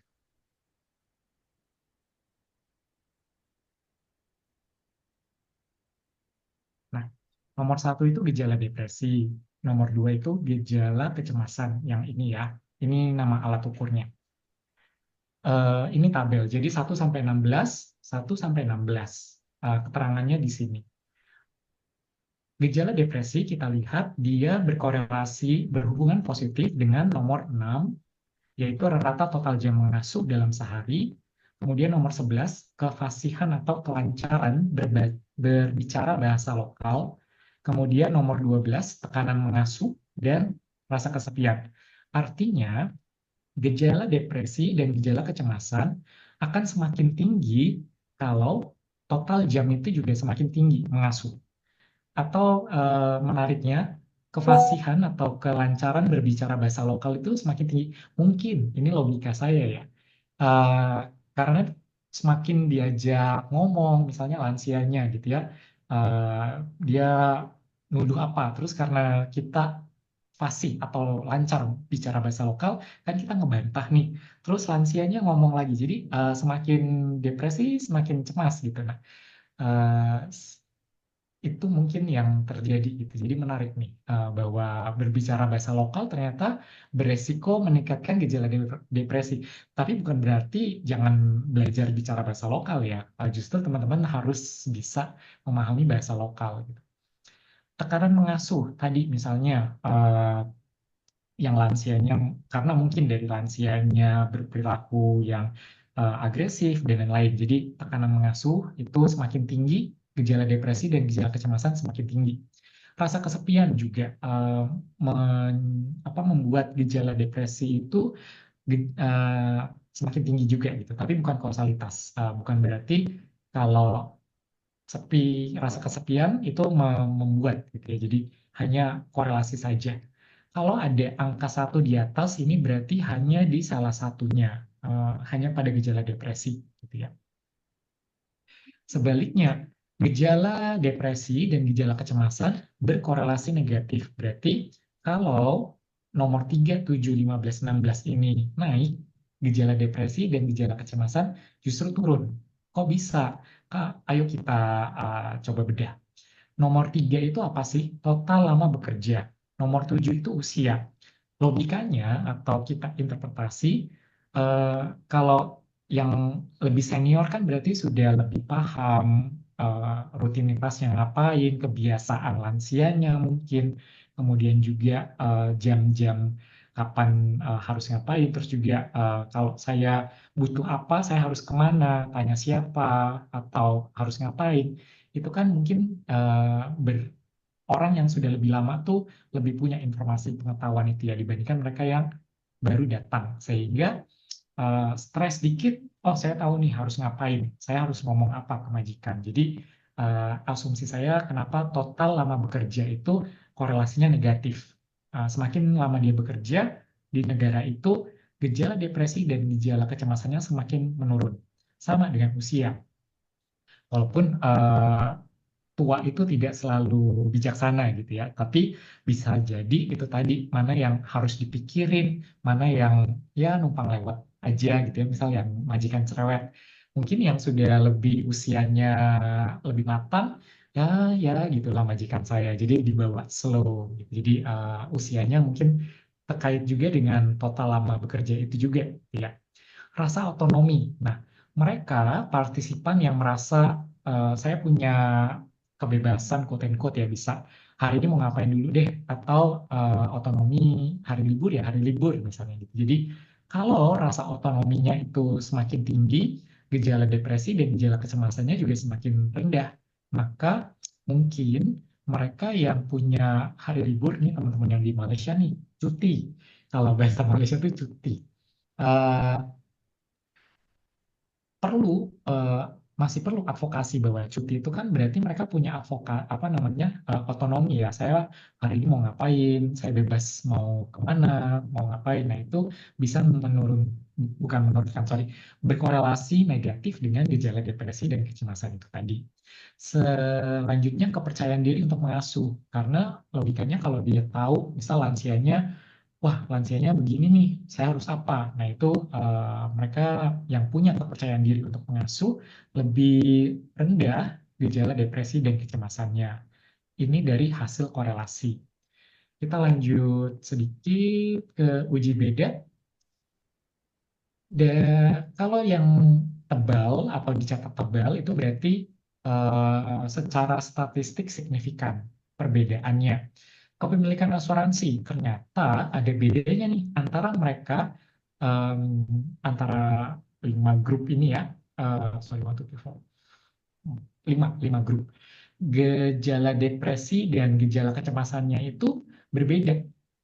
Kalau kita lihat selintas, mereka yang paling rendah itu di reimburse. Jadi intinya ini yang mereka nggak punya, tapi tahu bakal di reimburse oleh atau diganti uangnya oleh majikan. Mereka yang punya asuransi kesehatan, punya asuransi premium, cenderung lebih rendah gejala depresi dan gejala kecemasannya dibandingkan mereka yang nggak punya atau yang nggak tahu saya punya asuransi nggak ya gitu, karena ini lebih tinggi ya. Kemudian di negara itu gejala kecemasannya saja yang berbeda secara signifikan. Kalau dilihat sih paling rendah itu Hong Kong dan Singapura, paling tinggi Taiwan. Nah ini nanti perlu dibedah nih, kenapa bisa berbeda gitu ya. Kemudian jumlah lansia yang diasuh ternyata berbeda. Mereka yang lebih dari 2 orang karena bisa jadi satu rumah oma dan opanya gitu ya, tapi ternyata ketambahan oma yang lain gitu, atau berpindah-pindah dipinjamkan jadi dari satu rumah ke rumah yang lain gitu. Jadi mereka yang mengasuh lebih dari 2 lansia kelihatan 2 kali lipat gejala depresinya. Sedangkan kalau gejala kecemasan itu tidak berbeda secara signifikan gitu. Nah, ini perlu diatur nih dalam kontrak berapa lansia, terus kondisinya seperti apa. Nah, itu mungkin masukan untuk, nggak tahu masukan ke siapa ya, yang di kontrak itu harus jelas gitu ya, berapa lansianya. Karena ini ada resiko nih, gejala depresi itu meningkat seiring jumlah lansia yang diasuh. Selanjutnya, apalagi kalau menjaga bayi. Nah, ini kalau menjaga bayi itu lebih tinggi gejala depresinya, gejala kecemasannya juga gitu ya. Jadi lagi-lagi di kontrak. Jadi dari awal tuh tahu siapa aja nih yang saya asuh, skop pekerjaan saya itu apa saja, lingkupnya. Kemudian untuk penghasilan tidak ada perbedaan yang signifikan untuk apa namanya gejala depresi. Jadi uang tidak selalu membawa kebahagiaan, ceritanya gitu ya. Tapi kecemasan iya, karena mikir ya, wah kalau besok saya nggak bisa bayar utang gimana gitu. Menarik ini agak naik turun gejala kecemasannya, tapi trennya kalau dulu lebih dari 6 juta tuh semakin rendah gejala kecemasannya. Jadi di sini Pemeo yang tadi uang itu tidak selalu membawa kebahagiaan tidak berlaku. Ini bisa bukan menurunkan, bisa mungkin apa namanya itu tadi ya, bayar hutang, bisa membayar cicilan itu jadi nggak kepikiran gitu. Masa depan itu lebih tertata gitu kalau penghasilannya lebih besar. Ya. Gaji bersih berarti setelah dipotong kenapa 3 juta misalnya, karena mungkin ada potongan agent, ada bayar hutang dan lain-lain, itu mengapa bisa kurang dari 3 juta gitu ya. Ada yang lebih dari 10 juta ya kan, mungkin karena tidak ada potongan lagi dan mungkin dapat majikan yang memang cukup baik hati gitu ya. Jadi tidak hanya 2-3 orang nih yang lebih dari 10 juta, jadi tidak bisa digeneralisir. Selanjutnya, nah ini kondisi lansia di kontrak tuh harus jelas sepertinya, karena mereka pekerja rumah tangga yang mengasuh lansianya diabetes, gejala depresi dan gejala kecemasannya berbeda dibandingkan dengan temannya yang tidak mengasuh lansianya itu tidak ada gejala diabetes. Jadi ada beberapa kondisi lansia nih, encok rematik, ya itu beda nih gejala depresi dan kecemasannya. Penyakit jantung lansianya ya, bukan bukan apa namanya pekerja rumah tangganya. Lansia dengan kondisi ini penyakit jantung nih, gejala depresinya caregiver atau PRT-nya ini cenderung lebih tinggi gitu, ada resiko. Stroke, apalagi stroke, mungkin karena apalagi yang stroke-nya udah parah, komunikasinya sulit. Nah itu kan harus mendengarkan, lebih sabar dan lain. Jadi ada perbedaan di sana. Tekanan darah tinggi, gitu ya. Saya bayangin ibu saya juga darah tinggi ya, mungkin akan lebih sulit juga mengasuh lansia yang punya darah tinggi gitu. Jadi nanti teman-teman yang sharing, mungkin mau sharing ada lansia dengan kriteria seperti ini, bisa sharing sulitnya tuh seperti apa sih gitu ya. Nah, selanjutnya asma.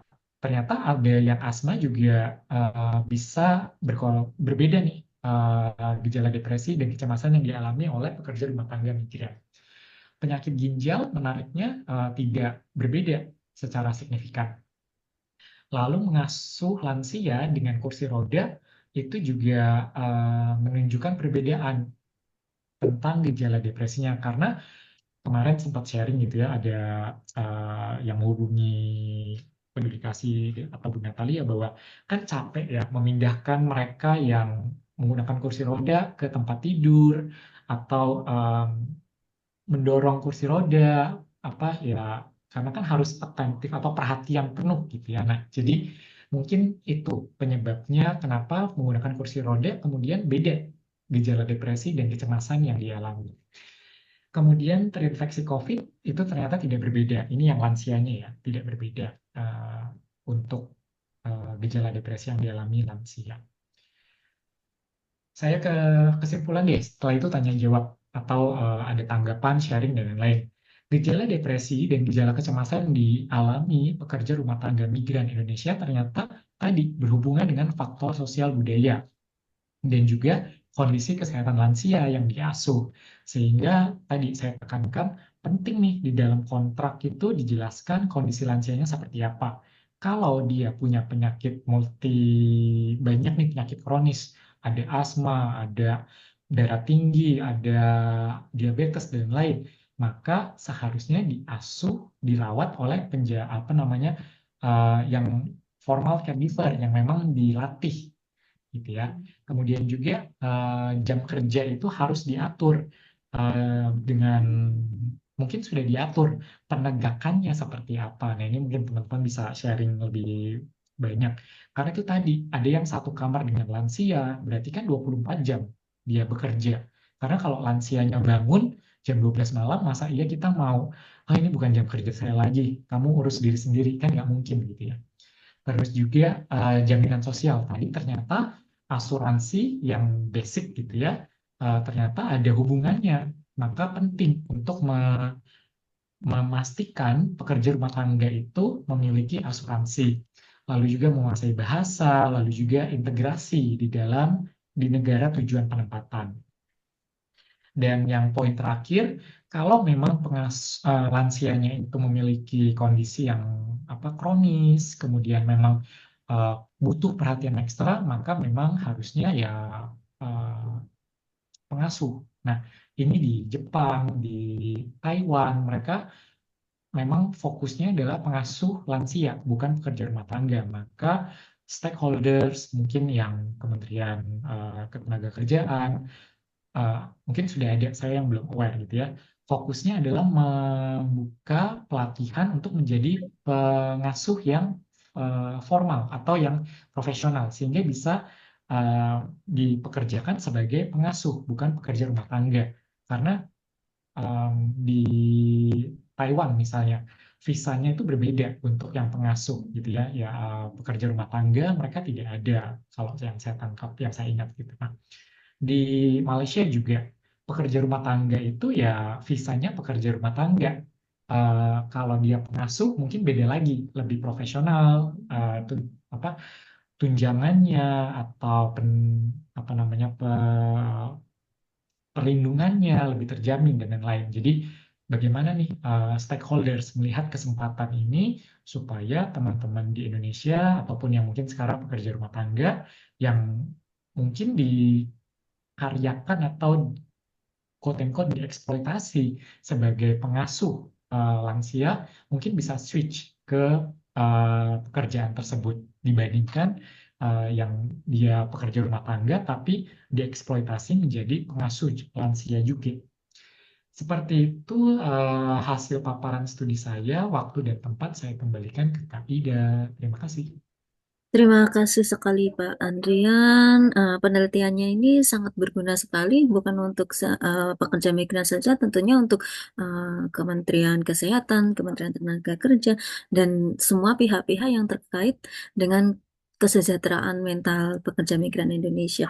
Oke, saya kembali ke Pak Irfan dulu ya, untuk memberikan tanggapan mengenai diskusi kita malam ini. Silakan Pak Irfan dari Kementerian Tenaga Kerja.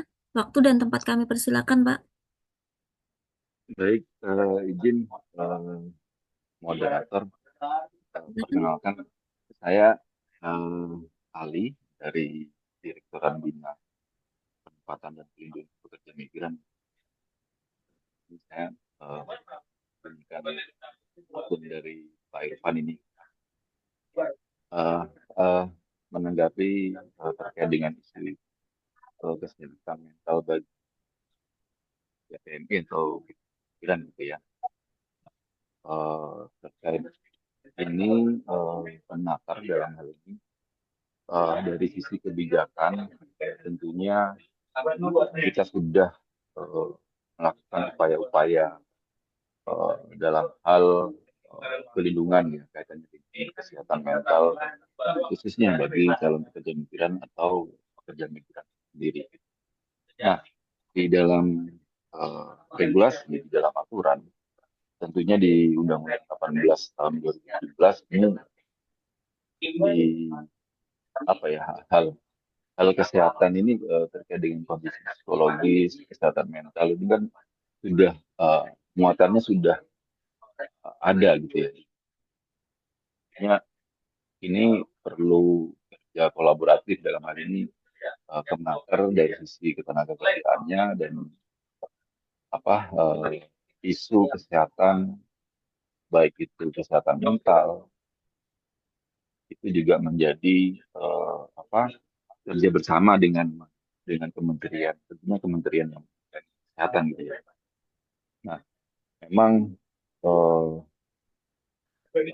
persyaratan-persyaratan apa yang kita tetapkan ketika CPNI itu dipersiapkan untuk proses penempatan tentunya juga harus memenuhi sehat jasmani gitu dan rohani, dan ini mutlak dan ini menjadi prasyarat gitu ya ketika dalam prosesnya CPNI ini juga akan ingin bekerja ke luar negeri.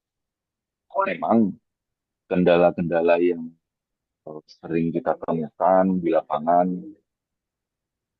kaitannya dengan isu ini memang masih banyak pemeriksaan kesehatan, dan ini memang fokus dari domain dari Kementerian Kesehatan katanya dengan masih adanya gitu ya pemeriksaan kesehatan bagi CPNI ini yang tidak memenuhi dengan standar yang sudah ditetapkan. Lalu kemudian di lapangan itu juga kami juga mendapatkan persoalan-persoalan mengenai tarif dasar gitu ya. Katanya dengan pemeriksaan kesehatan CPNI ini masih ada gitu yang tidak mengikuti sesuai dengan ketentuan gitu. Dalam hal ini kan sudah ditetapkan di Permenkes nomor 26 tahun 2011. Ini masih terjadi gitu. Lalu kemudian masih banyaknya kami temukan pemalsuan sertifikat medis yang diterima atau yang diberikan kepada CPNI. Ya tentunya juga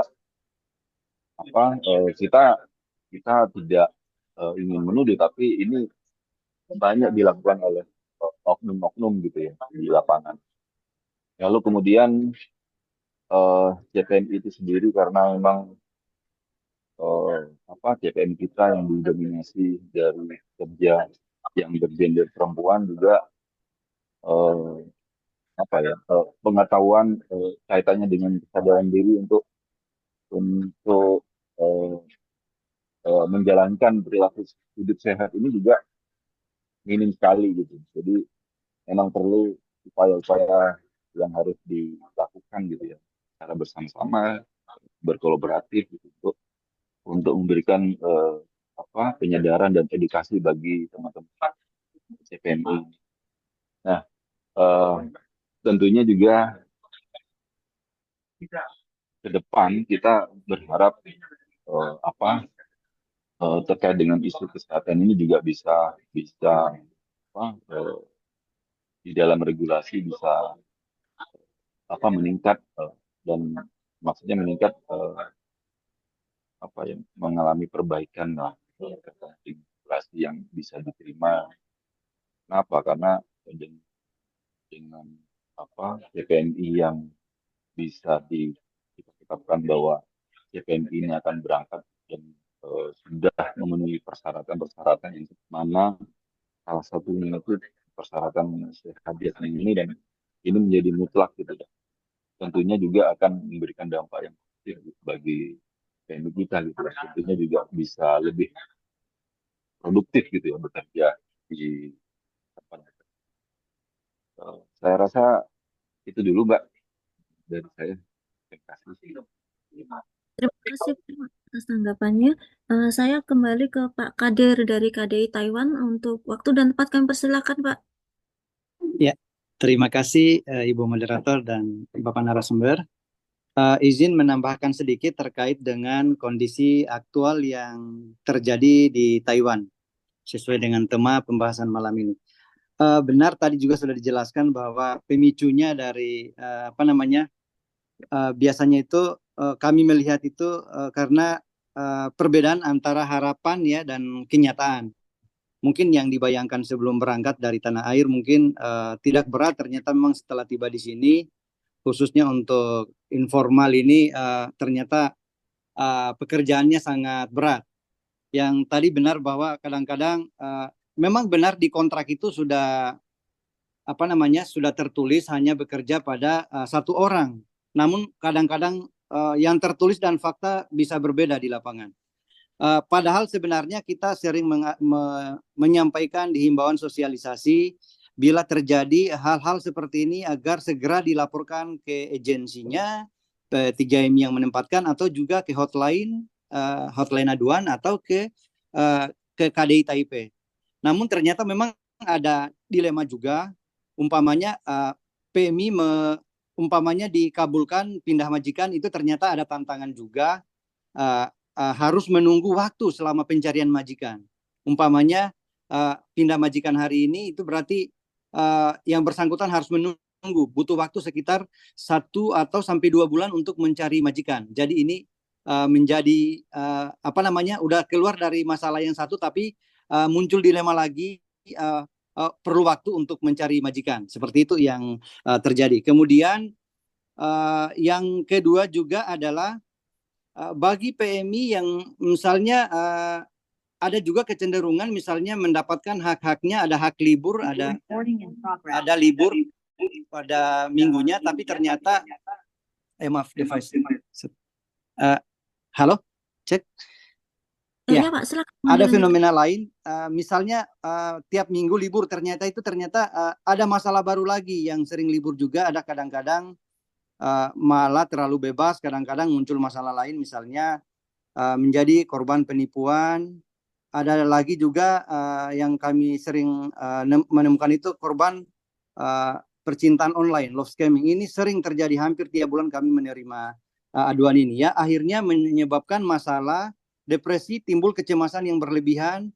Bagaimana dengan gambar-gambar pribadi yang sudah tersebar ke pihak yang ini menjadi kecemasan yang sangat berlebihan. Bahkan pernah ada juga karena sudah malu, uangnya habis diperas sama si cowok yang online ini sangat-sangat banyak terjadi. Akhirnya malu, hubungan juga sama keluarga karena foto-foto itu biasanya disebar kemana-mana. Karena sindikat yang ini menimbulkan kecemasan, bahkan sampai pernah ada yang melakukan mengakhiri hidup.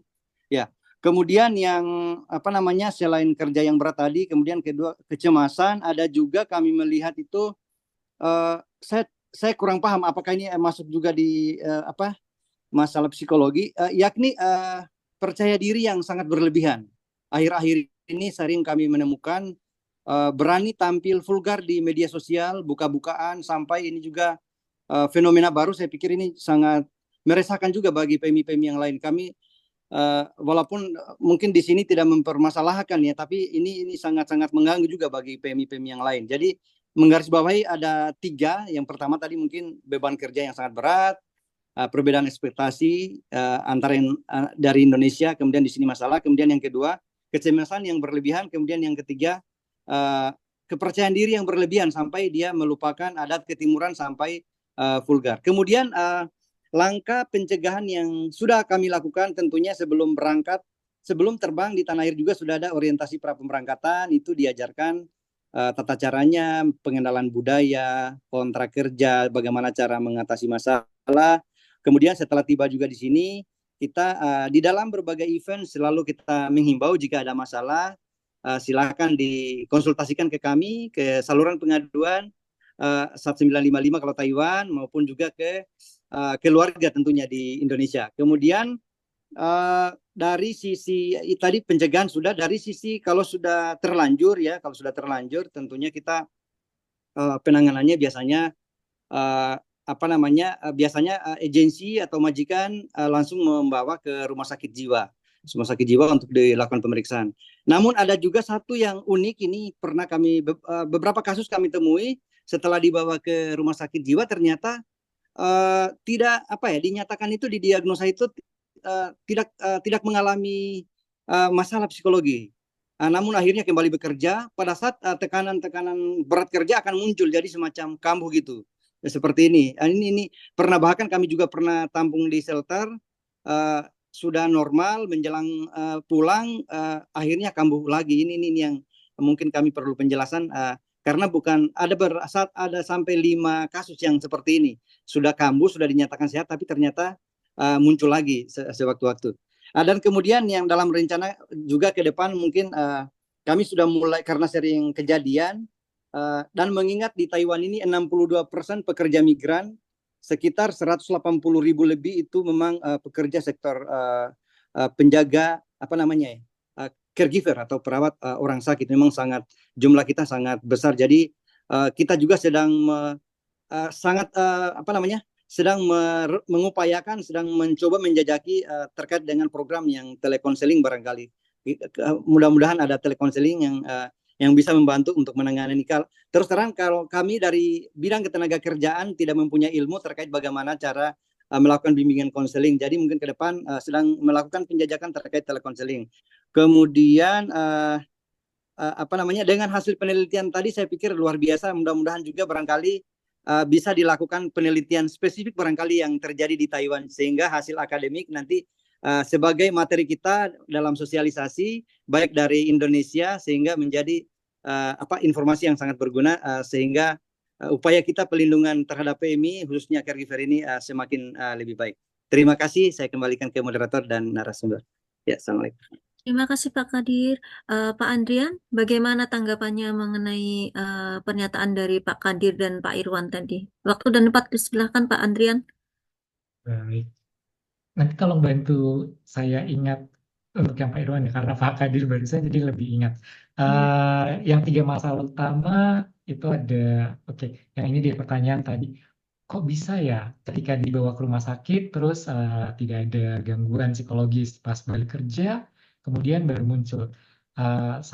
Jadi gangguan psikologis itu biasanya ada pemicunya, Pak. Jadi mungkin kalau dari cerita singkat tadi, muncul gangguannya itu ya karena stresor, tidak bisa jadi coping atau cara menghadapi masalahnya kurang maksimal sehingga burnout gitu ya, kemudian baru muncul gejalanya. Dan ketika periode, kan kalau ke rumah sakit mungkin ada masa tunggu dan lain-lain. Ketika stresornya ini sudah nggak ada, ya nggak kelihatan gejalanya, sehingga ketika di assessment nggak dianggap oh ini nggak ada masalah kok. Jadi dugaan saya sih seperti itu. Kenapa pas dibawa ke rumah sakit kok nggak ada diagnosisnya, ketika kerja baru muncul. Yang bisa dilakukan mungkin digali apa sih yang men-trigger. Misal, kerjanya tuh banyak banget sehingga dia bingung mana duluan. Bisa jadi karena time manajemennya bingung sendiri gitu ya, atau karena kelelahan fisiknya mungkin. Ini kalau kita ngomongin fisik kan berarti biologis, apa perlu multivitamin atau apa. Jadi perlu di trace back dulu kenapa dia bisa muncul gangguan tersebut, dan dicarikan alternatif solusinya berdasarkan apa yang itu tadi gitu ya. Itu terus kalau dari Pak Kadir selain kalau kenyataan antara yang dikontrak dan di lapangan berbeda ya itu memang masalah utama sih ya Pak. Jadi bagaimana cara kemudian memonitornya, dan karena butuh pemerintah lokal juga kan untuk misal menghukum majikan yang dia ternyata nakal, tidak sesuai kontrak. Nah, kalau dari pemerintah Indonesia tidak bisa sejauh itu kan. Yang bisa dilakukan dengan maksimal adalah yang melindungi hak-hak pekerja kita gitu supaya sesuai dengan kontrak, yang mendapatkan hari libur dan lain. Jadi ya memang masih PR besar juga. Kemudian bagaimana pemerintah Indonesia bisa lebih apa ya, menunjukkan taringnya gitu, bahwa kalau kamu nggak mengikuti ini ya kita kayak seperti dulu Malaysia pernah di apa namanya, di stop gitu ya, mengirim pekerja ke Malaysia atau ke Timur Tengah saya lupa, tapi eh, ya perlu keberanian juga gitu. Oh, realita betul bahwa mungkin hanya mengurus lansia gitu. Ternyata di penempatan yang ngurus keluarganya atau pekerjaan lain ternyata seberat itu. Jadi memang teman-teman yang calon PMI, calon pekerja rumah tangga juga perlu apa ya, diberikan informasi yang detail di realita itu seperti apa sih gitu. Sharing dengan yang sudah pernah atau yang sedang bekerja itu akan sangat membantu. Mbak Kaida bisa membantu saya mengingat dari Jadi Pak Irwan tadi lebih UPL. cenderung membahas tentang persiapan pekerja migran ke luar negeri dengan peraturan yang diusahakan untuk lebih baik, Pak. Oh Mungkin iya, ada saya untuk ingat ya ada screening juga ya. Cuman ya screening itu Bu Natalia mungkin bisa cerita screeningnya itu seperti apa. Ya masih PR besar juga, screening yang seperti apa sih yang ideal. Karena kalau memang ideal banget mungkin keterbatasan dana dan psikolognya juga terbatas. Jadi memang ya ada screening tapi pelaksananya mungkin belum maksimal juga. Sehingga ketika di lapangan tiba di negara penempatan ternyata tidak optimal gitu ya. Jadi sangat dihargai untuk usaha yang dilakukan oleh BP2MI, tapi mungkin perlu monitoring di lapangannya seperti apa. terima kasih Pak Andrian dan eh, kawan-kawan semuanya dari kementerian, dari IDIAN juga atas diskusi yang sangat indah sekali malam ini. Terima kasih sudah memberikan saya kesempatan menjadi moderator. Mohon maaf jika ada tanggapan atau pertanyaan dari teman-teman yang keselip. Waktu dan tempat saya kembalikan kepada IDIAN. Silakan Bu Natalia. Ya, terima kasih banyak ini kepada Pak Andrian selaku narasumber malam hari ini sudah memaparkan hasil penelitiannya yang sangat berguna ya. Semoga hasil penelitian ini bisa memberikan saran praktis kepada kita semua, baik itu NGO atau pendamping pekerja migran Indonesia di setiap negara penempatan, dan khususnya kepada pemerintah Indonesia diwakili beberapa kementerian yang hadir pada malam hari ini dan juga beberapa perwakilan pemerintah Republik Indonesia di beberapa negara penempatan. Semoga kita bisa saling bergandengan tangan terus ya, Bapak Ibu, bagaimana kita bisa mengusahakan perlindungan yang lebih baik. Tadi saya sedikit meneruskan tadi Pak Andrian mengenai screening ya, Pak Andrian. Iya, ada beberapa klien kami di Peduli Kasih Hong Kong yang dulunya adalah pekerja migran Indonesia di Hong Kong dan atau Makau. Kemudian karena sakit fisik dan atau mental, mereka kembali ke Indonesia. Dan beberapa orang saat ini sudah bekerja kembali di beberapa negara penempatan yang lainnya dan juga ada yang kembali ke Hong Kong. Dan ada beberapa orang yang masih di Indonesia sedang menunggu proses keberangkatan. Nah, mengenai screening, ternyata pada saat kami interview dan ngobrol dengan mereka, Bapak Ibu, ini screening yang di bagian kesehatan mental ya, secara psikologis tuh ternyata hanya ditanya satu pertanyaan. Apakah kalian pernah mengalami gangguan psikologis? Jadi hanya statement seperti itu ya. Menurut mereka tidak ada screening lebih lanjut, misalnya dengan mengisi PSQ, PSQ9 ya, atau GAD7 atau screening interview itu tidak ada. Entah ini kebetulan karena Fasiankes yang melayani mereka seperti itu, atau secara general di Indonesia masih seperti itu sejak ini yang kami tidak tahu, Bapak Ibu ya. Tapi memang dari 8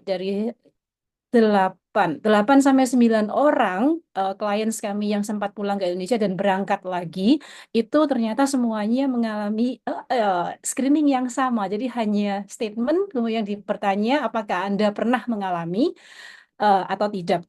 Ya, itu dijawab tentu oleh mereka meskipun pernah mengalami dijawab tidak pernah gitu kan ya. Demi bisa berangkat. Ya, screeningnya masih sebatas seperti itu. Nah, kemudian poin kedua, kalau saya boleh mewakili Peduli Kasih Hong Kong, ada banyak klien kami, Bapak Ibu, ini menjaga orang tua ya, menjaga orang tua di Hong Kong karena memang demand-nya di Hong Kong ini kalau untuk pekerja migran Indonesia itu untuk menjaga orang tua, sedangkan kalau Filipino itu mereka lebih ke menjaga anak-anak kecil atau anak-anak remaja. Nah, masalahnya PMI di sini ini mungkin juga sama dengan di Singapura, Taiwan, atau teman-teman di negara penempatan yang lainnya yang banyak menjaga lansia adalah mereka digaji dengan standar sebagai domestic helper, ya, pekerja rumah tangga, tetapi dalam melayani atau merawat lansia itu mereka mempunyai resiko kecelakaan kerja yang tinggi. Ini banyak terjadi di Hong Kong, Bapak Ibu ya.